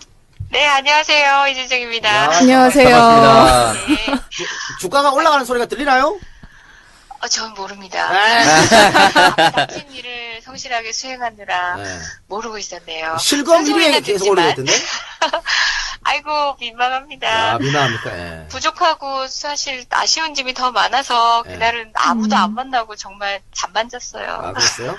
네, 어쨌든. 그날 좀 못하신 얘기를 여기서 지금 좀 하시면 어떨까. 아, 예. 네. 많은 분들이 박수를 보내주셨는데, 네. 그 감사한 마음도 들면서, 예. 자괴감도 들 것 같아요. 맞습니다. 네. 사실 저 법률가 출신이고 누구 못지않게 예리하고 정치한 사람이기도 하거든요. 네네. 뭐 좀 욱하는 마음도 있고 사실 모든 국민하고 다르지 않게 그렇기도 하지만 국회라는 공간에서 좀 기술적 묘미를 발휘해서 좀 더 세련되게 하고 싶은데 그간 지켜보는 황교안 총리의 태도에 대한 저의 개인적인 어떤 그 견해들이 그 질의와는 무관하게 많이 좀 내재되어 있었던 것 같아요. 그래서 초반에 그 황교안 총리의 그 답변 태도에 그간에 제가 계속 지켜보면서 소위 말하는 방청석에서 바라보고 막 말을 툴툴 우리 시쳇말로 국회용어로는 야지 뜬다고 하거든요. 야지하듯이 혼자 하고 있었던 그 혼잣말들이 그 순간에 황교안 총리 태도에 지적하고자 이런저런 얘기를 했었던 것 같은데 덕분에 저희 의원실 보좌진 분들이 정성스레 준비해 주신 내용들이 하나도 준비된 것만 준비된 거 소화를 못해서 너무 죄송하고 아쉽기도 하고 그래요. 그냥 많은 분들이 이번에 이 의원 발언 사이다로 느낀 거는 사실 황 총리가 의원님 말씀처럼 그동안 국회 무시 또 국민 무시 발언을 많이 했지 않습니까? 네, 맞습니다. 예. 그런데 거기에 이제 사이다처럼 발언해줘서 이제 좋아하는 것 같은데 그래도 어떻게 보면은 법조계 선배인데 부담 없었어요? 그렇게 할 때? 사실 부담스럽기도 하죠. 아시다시피 아무리 극복하려고 해도 법조계는 기수문화라는 게 있거든요. 그리고 무엇보다 저 재판 중입니다. 아시죠? 네네네.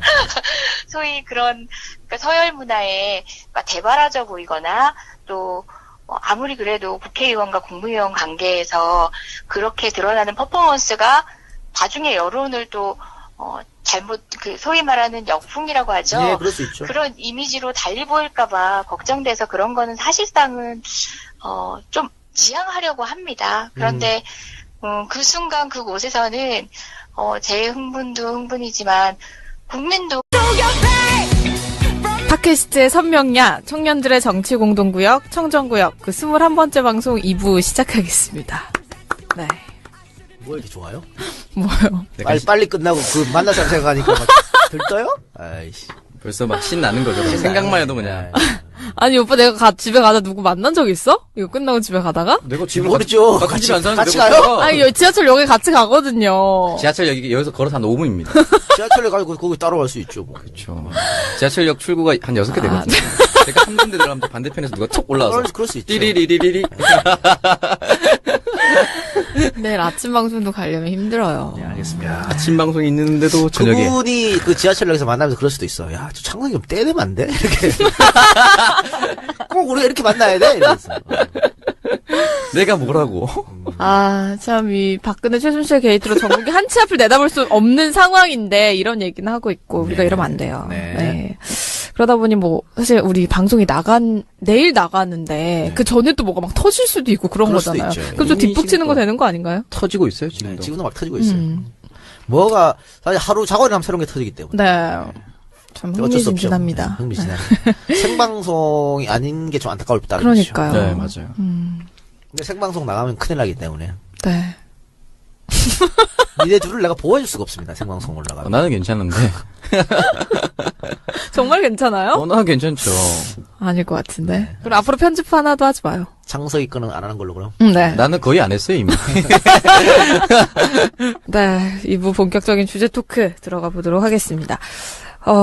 사실 지금 이 박근혜 대통령이 하야를 하느냐 마느냐의 네. 가장 큰 부분을 차지하고 있는 게 바로 이 문제가 아닐까 싶은데 네, 네. 세월호 7시간. 네. 네. 왜 그러냐면요. 네. 지금 한번 여러분들 보십시오. 여러 가지 의혹이 지금 나왔어요.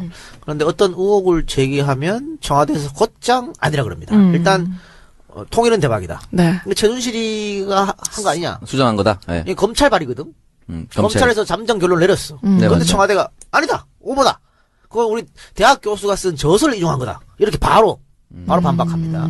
그 이외에 다른 것들도 다 즉각 반박이야. 다 아니라고. 오보다. 네. 정정해달라. 네. 그런데 대통령의 7시간은 몇 년 전입니까 벌써 이게? 응? 2년째죠. 그런데 제대로 밝히질 않고 있어. 뭐 했지 하면 안 했다. 그건 안 했다.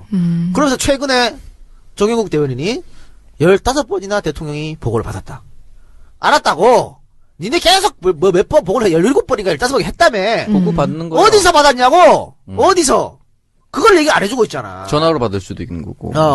그러니까 지금 김기춘 실장이 그때 국회에 나와가지고 받긴 받았는데 처음에는 모른다 그랬어요. 대통령이 어디인지 모른다. 자기도 몰랐다. 그러니까 비서실장이 모르는 게 말이 되냐. 그러니까 대답하기를 안보에 관한 보안에 관한 거기 때문에 말할 수 없다. 그런 뜻이라 했거든. 핑계가 좋네요. 그렇다 칩시다. 대통령의 동선이 모두 파악되면 네, 안 되니까. 세월이 지금 2년 반이나 흘렸어. 음. 지금까지도 말 안 하는 이유가 뭐야 그럼? 아직도 보안 때문에? 그러니까. 말이 돼? 대통령이 2년 전 행적이 우리나라 안보와는 아니면 없잖아요. 그때 어디 있었다라고 말하면 되잖아. 그렇죠. 근데 지금까지도 말하지 않고 보고를 15번 중요한 게 아니고 왜 지시를 안 했냐 말이야 그러면 7시에 딱 뭐 했냐 말이야.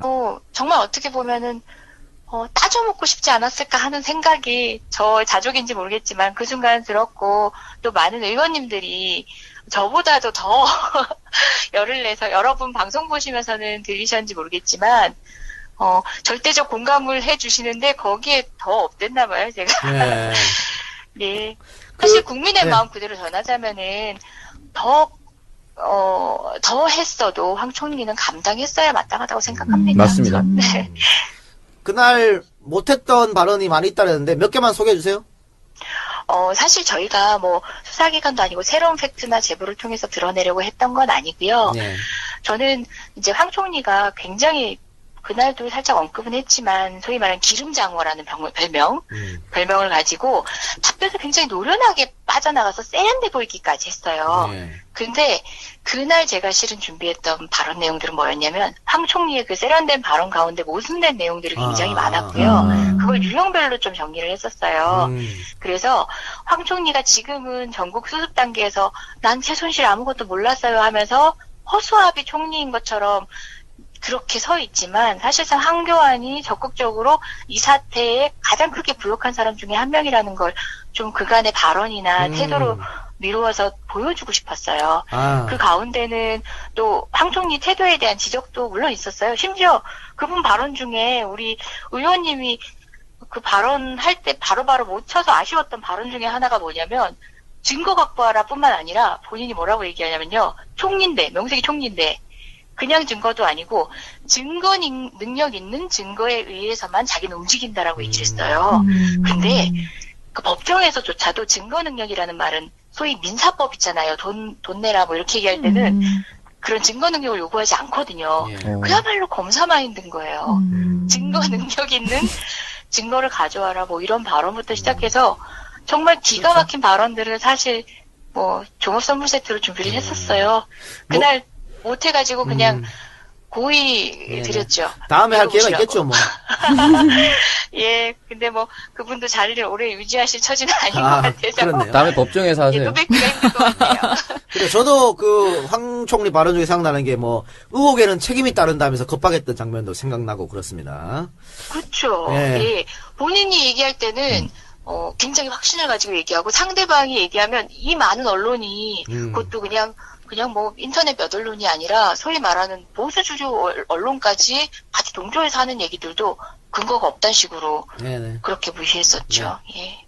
네, 의원님 그 영상을 보면은 오방끈하고 달력을 직접 건네셨잖아요. 네네네. 네, 직접 건네신 그 제스처의 의미는 뭘까요?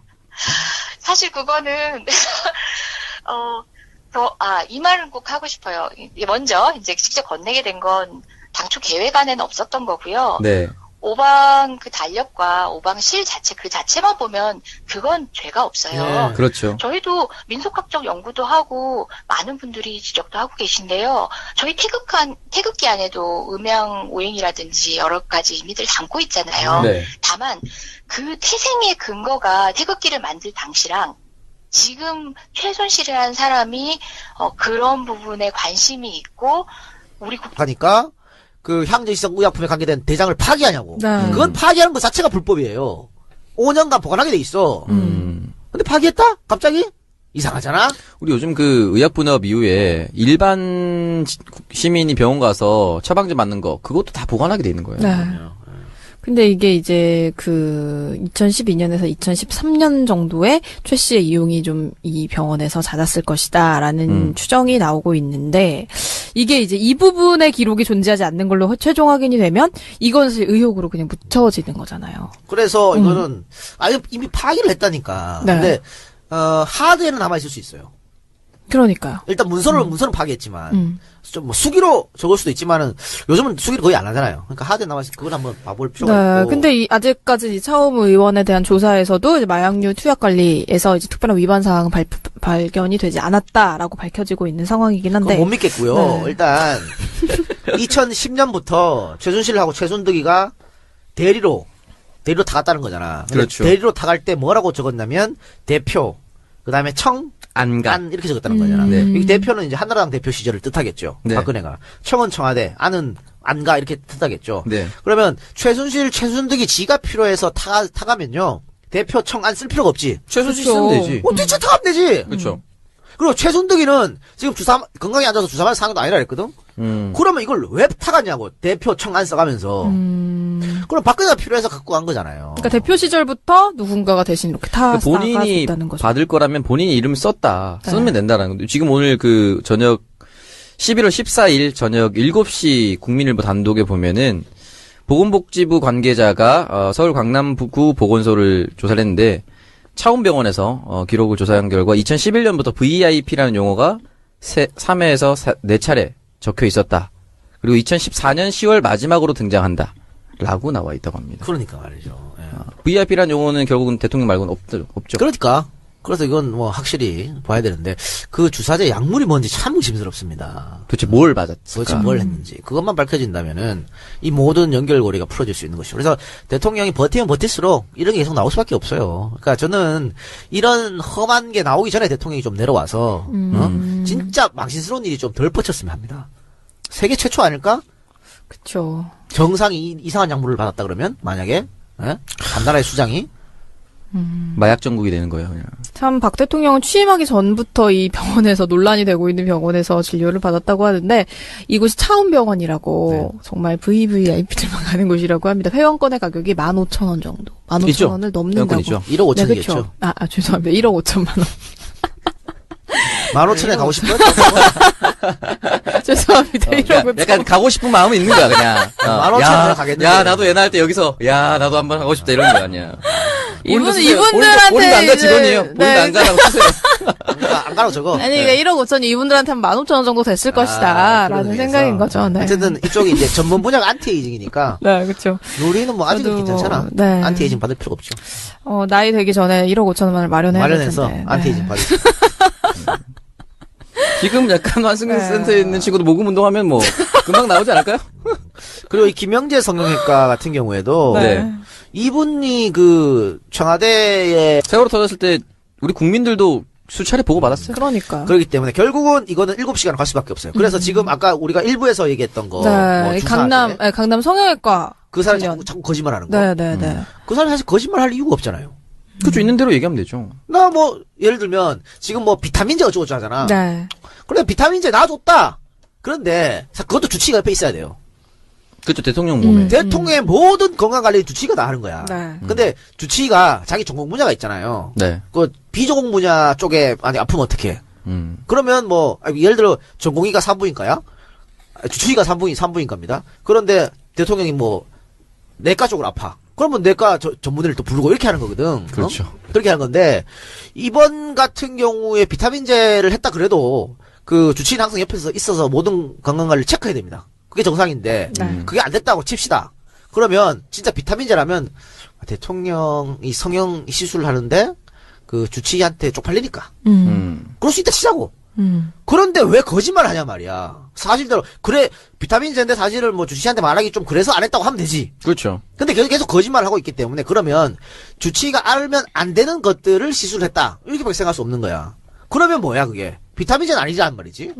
주치의가 알면 안 되는 것 그러면은 향정신성 의약품으로 갈 수밖에 없는 거예요.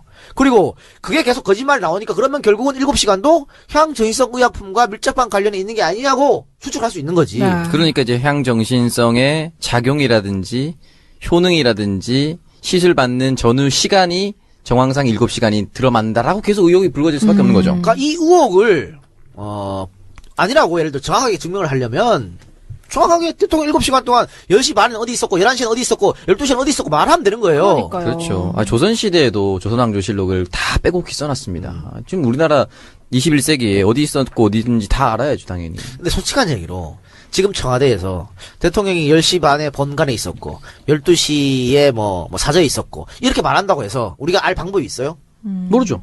우리 알 방법이 없잖아. 거짓말 하는 건지 모르잖아. 일지 조작해도 모르죠. 그럼에도 불구하고 말을 못 하잖아. 그러니까 더 이상한 거야. 이게 아마 사저에 있었다고 했는데 갑자기 사저에 있던 공무원이 못 봤는데? 근데 이게 세월호 참사 당일에 오전 10시 반부터 5시 10분까지 수차례 보고를 받았습니다. 근데 그럼에도 밝히지 못하고 있다는 건 정말로 문제가 이상한 있는 거죠. 거예요. 아니 보고야. 이들은 아는 거예요, 지금. 보고를 받으면서 뭘 하고 있었는지. 그래서 이상한 거. 또 대통령이 7시간 뒤에 등장해가지고 희한한 소리를 했잖아요. 헛소리하고. 헛소리하고. 구명조끼가 있는데 그걸 그렇게 발견하겠습니까? 그러니까 우리가 그거를 보면서 다들 뭐야 저거. 우리 국민들도 그 상태가 어떤 상태인지 알았어요. 아니 언론에서 촬영하고 있는 그 장면만 봐도 어떤 상황인지 바로 알 수 있는 거예요. 애들이 구명조끼 당연히 못 나오니까 배 안에 갇혔으니까 그런 거지. 그런데 대통령이 15번이나 보고를 받았는데 나오자마자 그런 얘기를 하고 그 관계된 사람이 아이들이 그 배에 갇혀있다니까. 갇혀있어요? 네네. 이게 뭐야 이게. 그러니까 해결 아직 바보야? 뭔가 이게 약기운에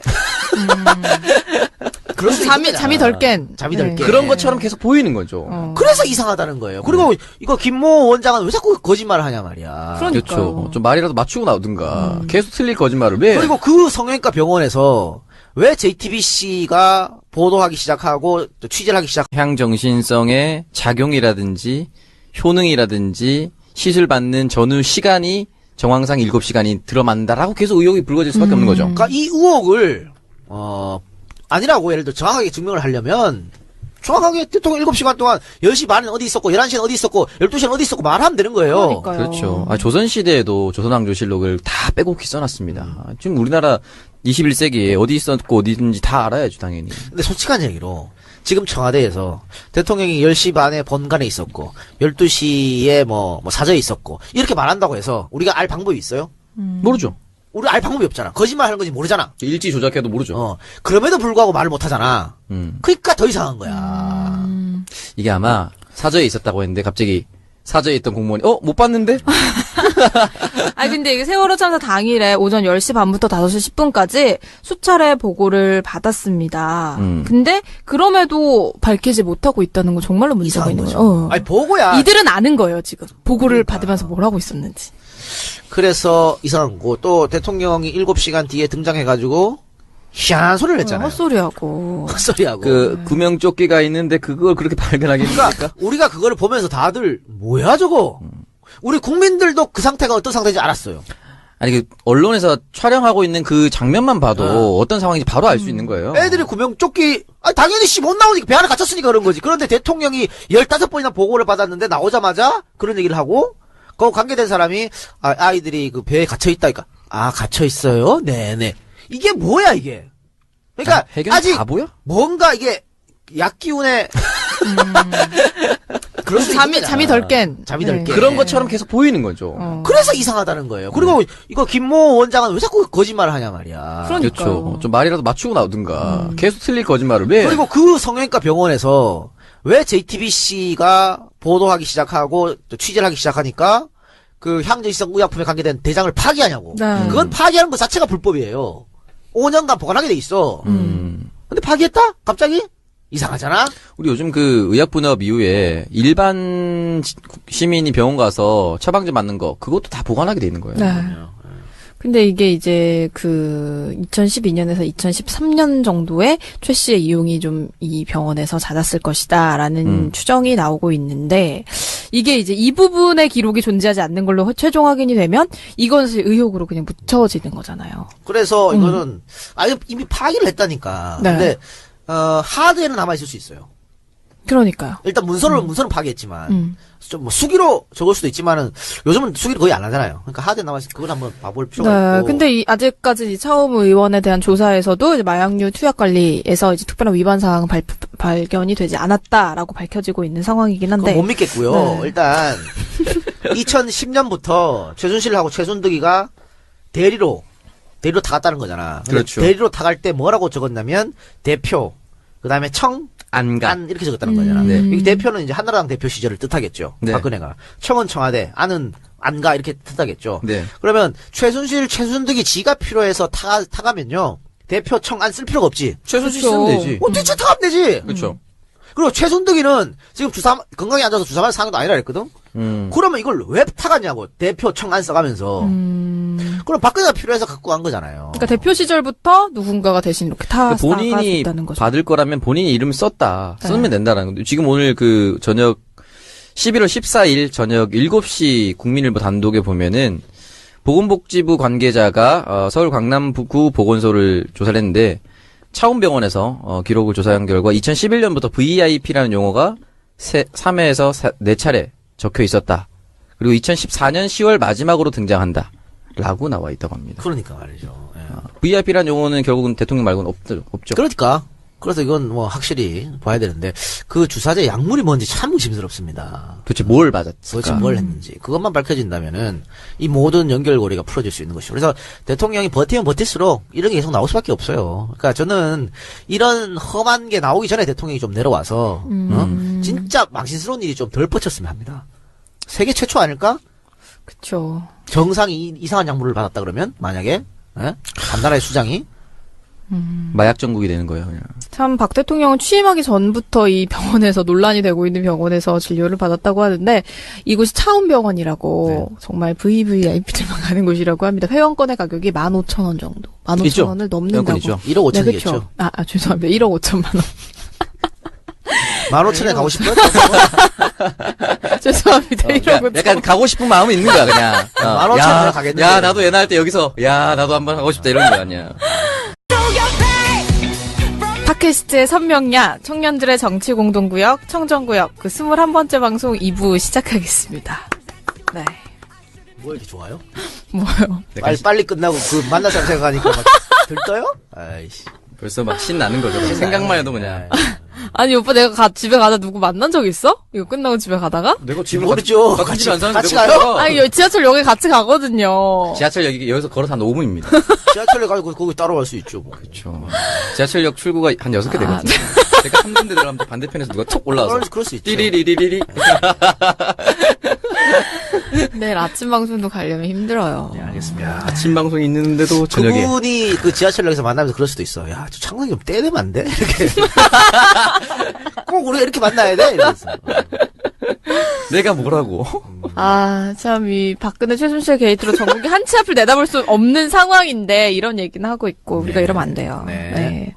그러다 보니 뭐, 사실 우리 방송이 내일 나가는데, 네. 그 전에 또 뭐가 막 터질 수도 있고 그런 그럴 수도 거잖아요. 있죠. 그럼 좀 이미 뒷북치는 거 지금 되는 거 아닌가요? 터지고 있어요, 네, 지금도. 지금도 막 터지고 있어요.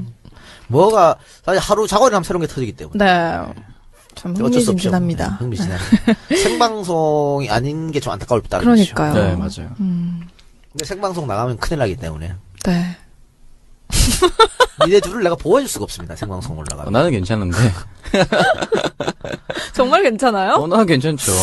아닐 것 같은데. 그럼 앞으로 편집 하나도 하지 마요. 창석이 거는 안 하는 걸로 그럼. 네. 나는 거의 안 했어요, 이미. 네, 2부 본격적인 주제 토크 들어가 보도록 하겠습니다. 사실 지금 이 박근혜 대통령이 하야를 하느냐 마느냐의 네. 가장 큰 부분을 차지하고 있는 게 바로 이 문제가 아닐까 싶은데 네. 세월호 7시간. 네. 네. 왜 그러냐면요. 네. 지금 한번 여러분들 보십시오. 여러 가지 의혹이 지금 나왔어요. 그런데 어떤 의혹을 제기하면 청와대에서 곧장 아니라 그럽니다. 일단, 통일은 대박이다. 네. 근데 최순실이가 한 거 아니냐. 수정한 거다. 네. 이게 검찰 발이거든. 검찰. 검찰에서 잠정 결론을 내렸어. 네, 그런데 맞아요. 청와대가 아니다. 오보다. 그거 우리 대학 교수가 쓴 저서를 인용한 거다. 이렇게 바로 반박합니다. 그 이외에 다른 것들도 다 즉각 반박이야. 다 아니라고. 오보다. 네. 정정해달라. 네. 그런데 대통령의 7시간은 몇 년 전입니까 벌써 이게? 응? 2년째죠. 그런데 제대로 밝히질 않고 있어. 뭐 했지 하면 안 했다. 그건 안 했다. 그러면서 최근에 정영국 대변인이 15번이나 대통령이 보고를 받았다. 알았다고. 니네 계속 몇 번 보고를 해. 17번인가 15번 했다며. 보고 받는 거. 어디서 받았냐고. 어디서. 그걸 얘기 안 해주고 있잖아. 전화로 받을 수도 있는 거고. 그러니까 지금 김기춘 실장이 그때 국회에 나와가지고 받긴 받았는데 처음에는 모른다 그랬어요. 대통령이 어디인지 모른다. 자기도 몰랐다. 그러니까 비서실장이 모르는 게 말이 되냐. 그러니까 대답하기를 안보에 관한 보안에 관한 거기 때문에 말할 수 없다. 그런 뜻이라 그랬거든. 핑계가 좋네요. 그렇다 칩시다. 대통령의 동선이 모두 파악되면 안 되니까. 세월이 지금 2년 반이나 흘렸어.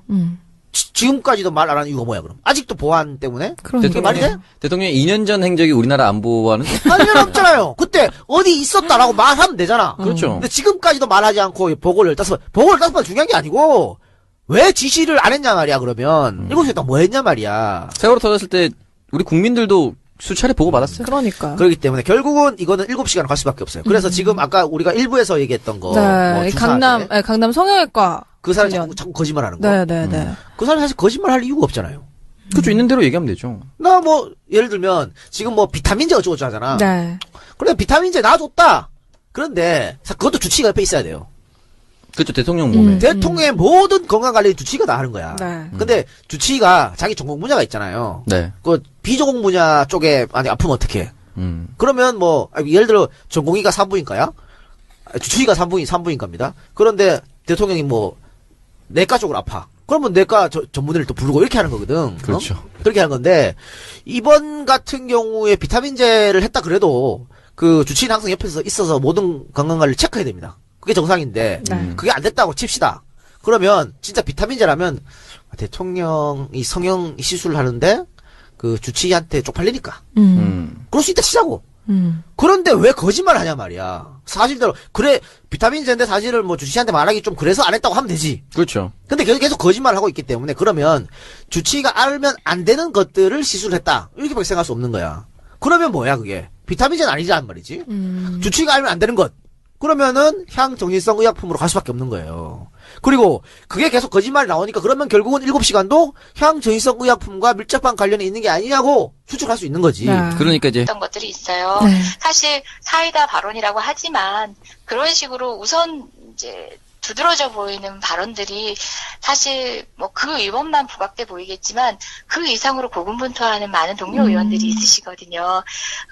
그래서 저만 그렇게 드러나 보이는 게 더 민망하기도 하고 또 일전에 박근혜 대통령이 시정연설을 봤을 때 제가 피켓을 들었는데 그 사진만 찍혀서 다른 민주당 의원 뭐하냐라는 게 저는 너무너무 힘들었어요. 그래서 의원으로서는 사실상 존경하고 저보다 더 열심히 밤잠 안 자고 하시는 분들이 많은데 그걸 국민께 설명해내고 국민께 보여드리는 데는 재주가 좀 부족했던 것 같아요. 저희도 소통을 열심히 할 테지만 드러나는 저만이 아니라 정말 성실하게 하고 계신 많은 분들이 있다는 거 저도 여러분께 설명드리도록 노력할 테니까 함께 고민해서 중지를 모으고 있다는 거 해주셨으면 좋겠어요. 너무 칭찬해 주시는 게 사실 불안하고 힘들었던 게 바로 그런 지점이거든요. 네, 알겠습니다. 다음에 말씀드릴게요. 네네.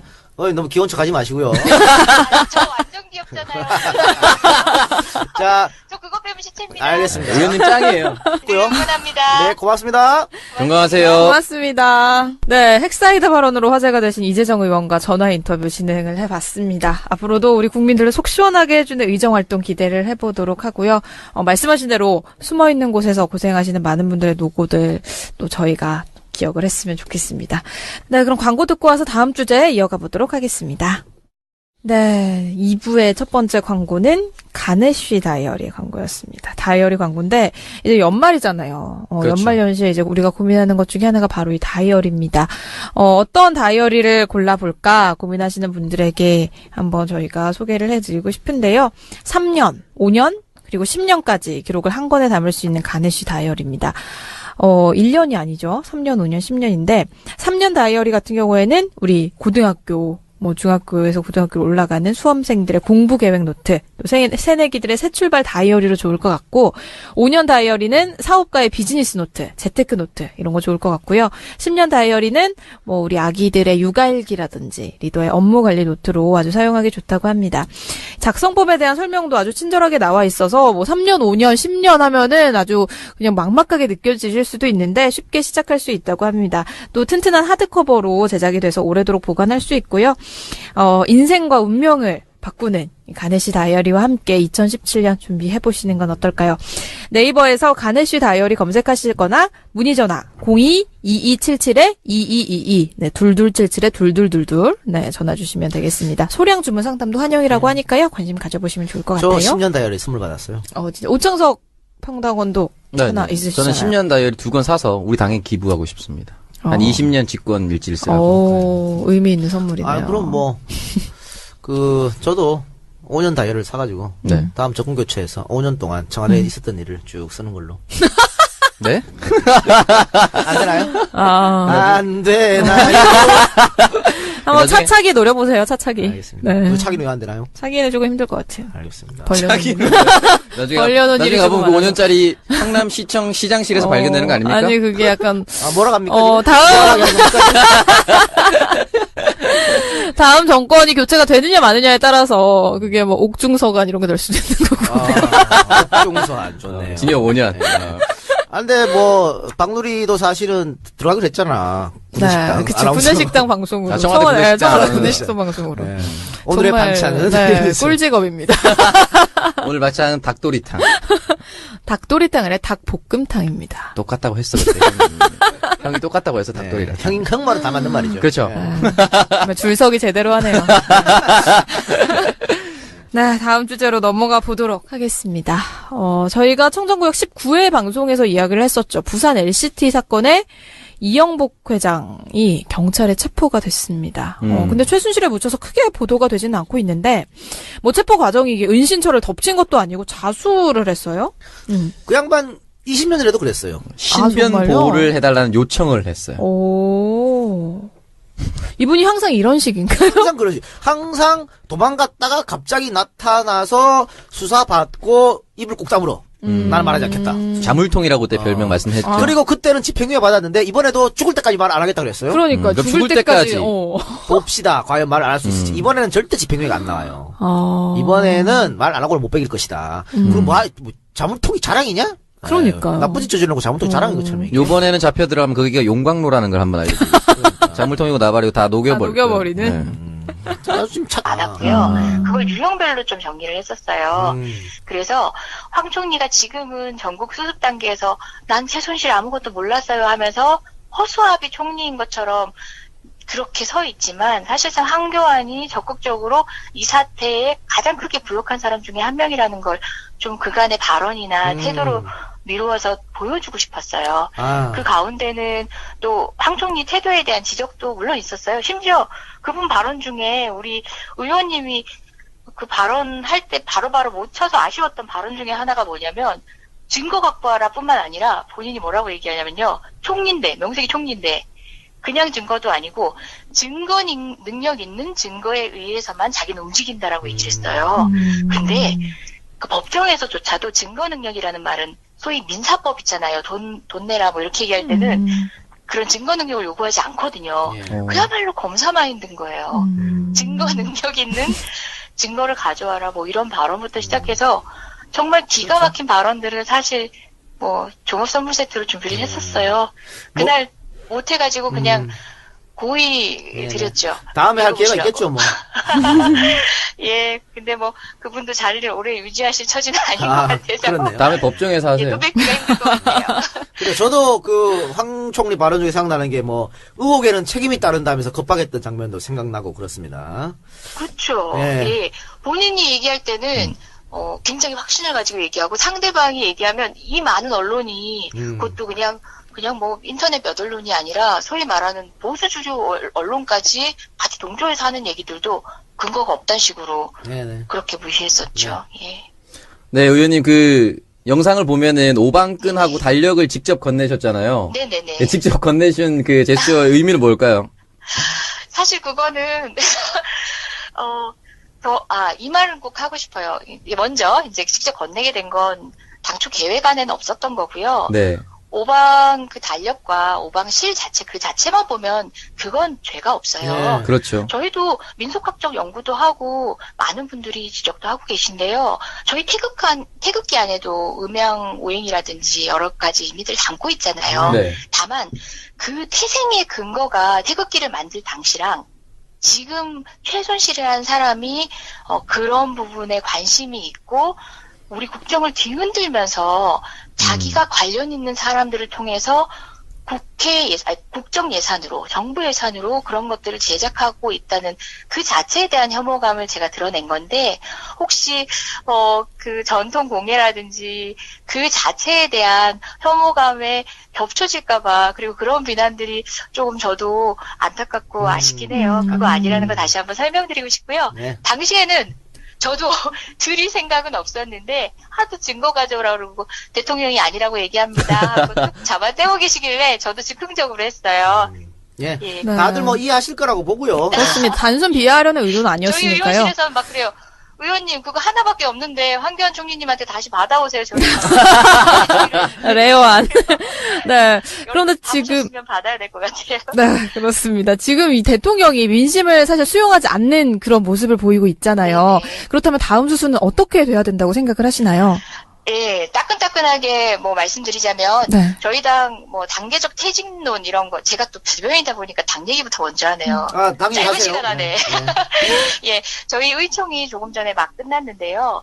그 단계적 퇴진론에서 지금 이제 퇴진론으로 당론을 확정을 했습니다. 그래서 늘 저희는 항상 국민을 당이 리드할 수는 없거든요. 국민의 민심을 저희가 따라가야 되는데 정말 너무 떨어져서도 안 되고 반보 뒤에서 늘 놓치지 않아야 하는데 그간 부족하다고 느끼셨던 분들 많은 것 같은데 당 의원들이 총의를 모아서 어쨌든 국민의 목소리와 함께 이제 퇴진론으로 당론을 확정을 했고요.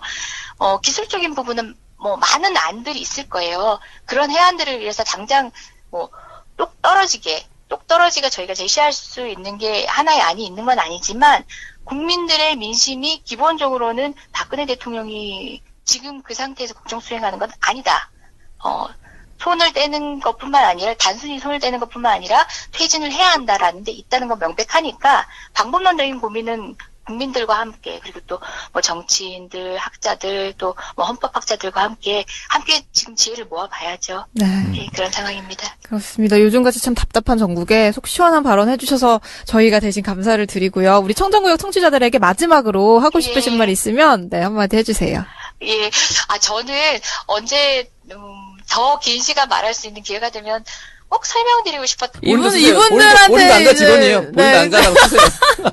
안 가라고 저거. 아니, 1억 5천이 이분들한테는 15,000원 정도 됐을 것이다. 라는 생각인 거죠. 네. 어쨌든 이쪽이 이제 전문 분야가 안티에이징이니까. 네, 그렇죠. 우리는 뭐 아직은 괜찮잖아. 네. 안티에이징 받을 필요가 없죠. 나이 되기 전에 1억 5천원을 마련해서 안티에이징 받을 지금 약간 환승센터에 있는 친구도 모금 운동하면 뭐 금방 나오지 않을까요? 그리고 이 김영재 성형외과 같은 경우에도 네. 이분이 그 청와대에 자문으로 들어가는 것도 이상한 거잖아. 그쵸. 이 사람이 뭔데? 성형외과 원장이. 그렇죠. 전문의를 딴 것도 아닌데. 그래서 이건 특혜 중에 상특혜를 받았다. 꼭 최순실의 입김. 그러니까 건강관리도 대통령의 건강관리도 주치의가 한 게 아니고 최순실이가 했다. 이렇게 결론 내릴 수 있겠죠. 인생 주치의가 최순실이었던 거야. 다 최순실이 집도하에. 네. 자, 그러면 다음 주제 가기 전에요. 네네. 이재정 의원이 시간이 없답니다. 빨리 좀 전화 드려달라고 해서 네. 바로 지금 연락하도록 하겠습니다. 네, 지난주 국회에서 최순실 박근혜 게이트에 대한 긴급 현안 질문을 진행을 했는데 여기서 국민들의 속을 아주 시원하게 만들어주신 의원이 한 분 있습니다. 바로 더민주의 이재정 의원이신데 황교안 총리에게 오방시를 보라고 주는 장면 정말 압권이었습니다. 자, 지금 이 자리에 전화 연결돼 있습니다. 얘기 나눠보도록 할게요. 네, 이재정 의원님. 네, 안녕하세요. 이재정입니다. 안녕하세요. 반갑습니다. 네. 주가가 올라가는 소리가 들리나요? 전 모릅니다. 당신 일을 성실하게 수행하느라 모르고 있었네요. 실검 1위에 계속 오르고 있던데? 아이고, 민망합니다. 민망합니까? 예. 부족하고 사실 아쉬운 점이 더 많아서 그날은 아무도 안 만나고 정말 잠만 잤어요. 그랬어요? 네, 어쨌든. 그날 좀 못하신 얘기를 여기서 지금 좀 하시면 어떨까. 예. 네. 많은 분들이 박수를 보내주셨는데. 네. 그 감사한 마음도 들면서. 예. 자괴감도 들 것 같아요. 맞습니다. 네.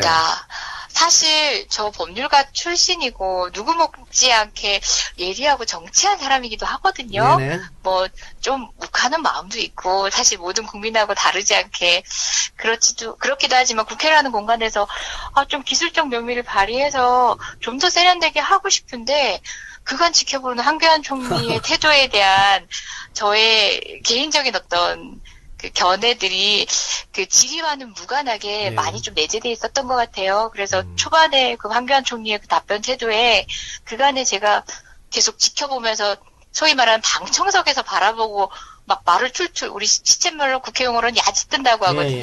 야지하듯이 혼자 하고 있었던 그 혼잣말들이 그 순간에 황교안 총리 태도에 지적하고자 이런저런 얘기를 했었던 것 같은데 덕분에 저희 의원실 보좌진분들이 정성스레 준비해 주신 내용들이 하나도 준비된 것만 준비된 거 소화를 못해서 너무 죄송하고 아쉽기도 하고 그래요. 그냥 많은 분들이 이번에 이 의원 발언 사이다로 느낀 거는 사실 황 총리가 의원님 말씀처럼 그동안 국회 무시 또 국민 무시 발언을 많이 했지 않습니까? 네, 맞습니다. 그런데 거기에 이제 사이다처럼 발언해줘서 이제 좋아하는 것 같은데 그래도 어떻게 보면은 법조계 선배인데 부담 없었어요? 그렇게 할 때?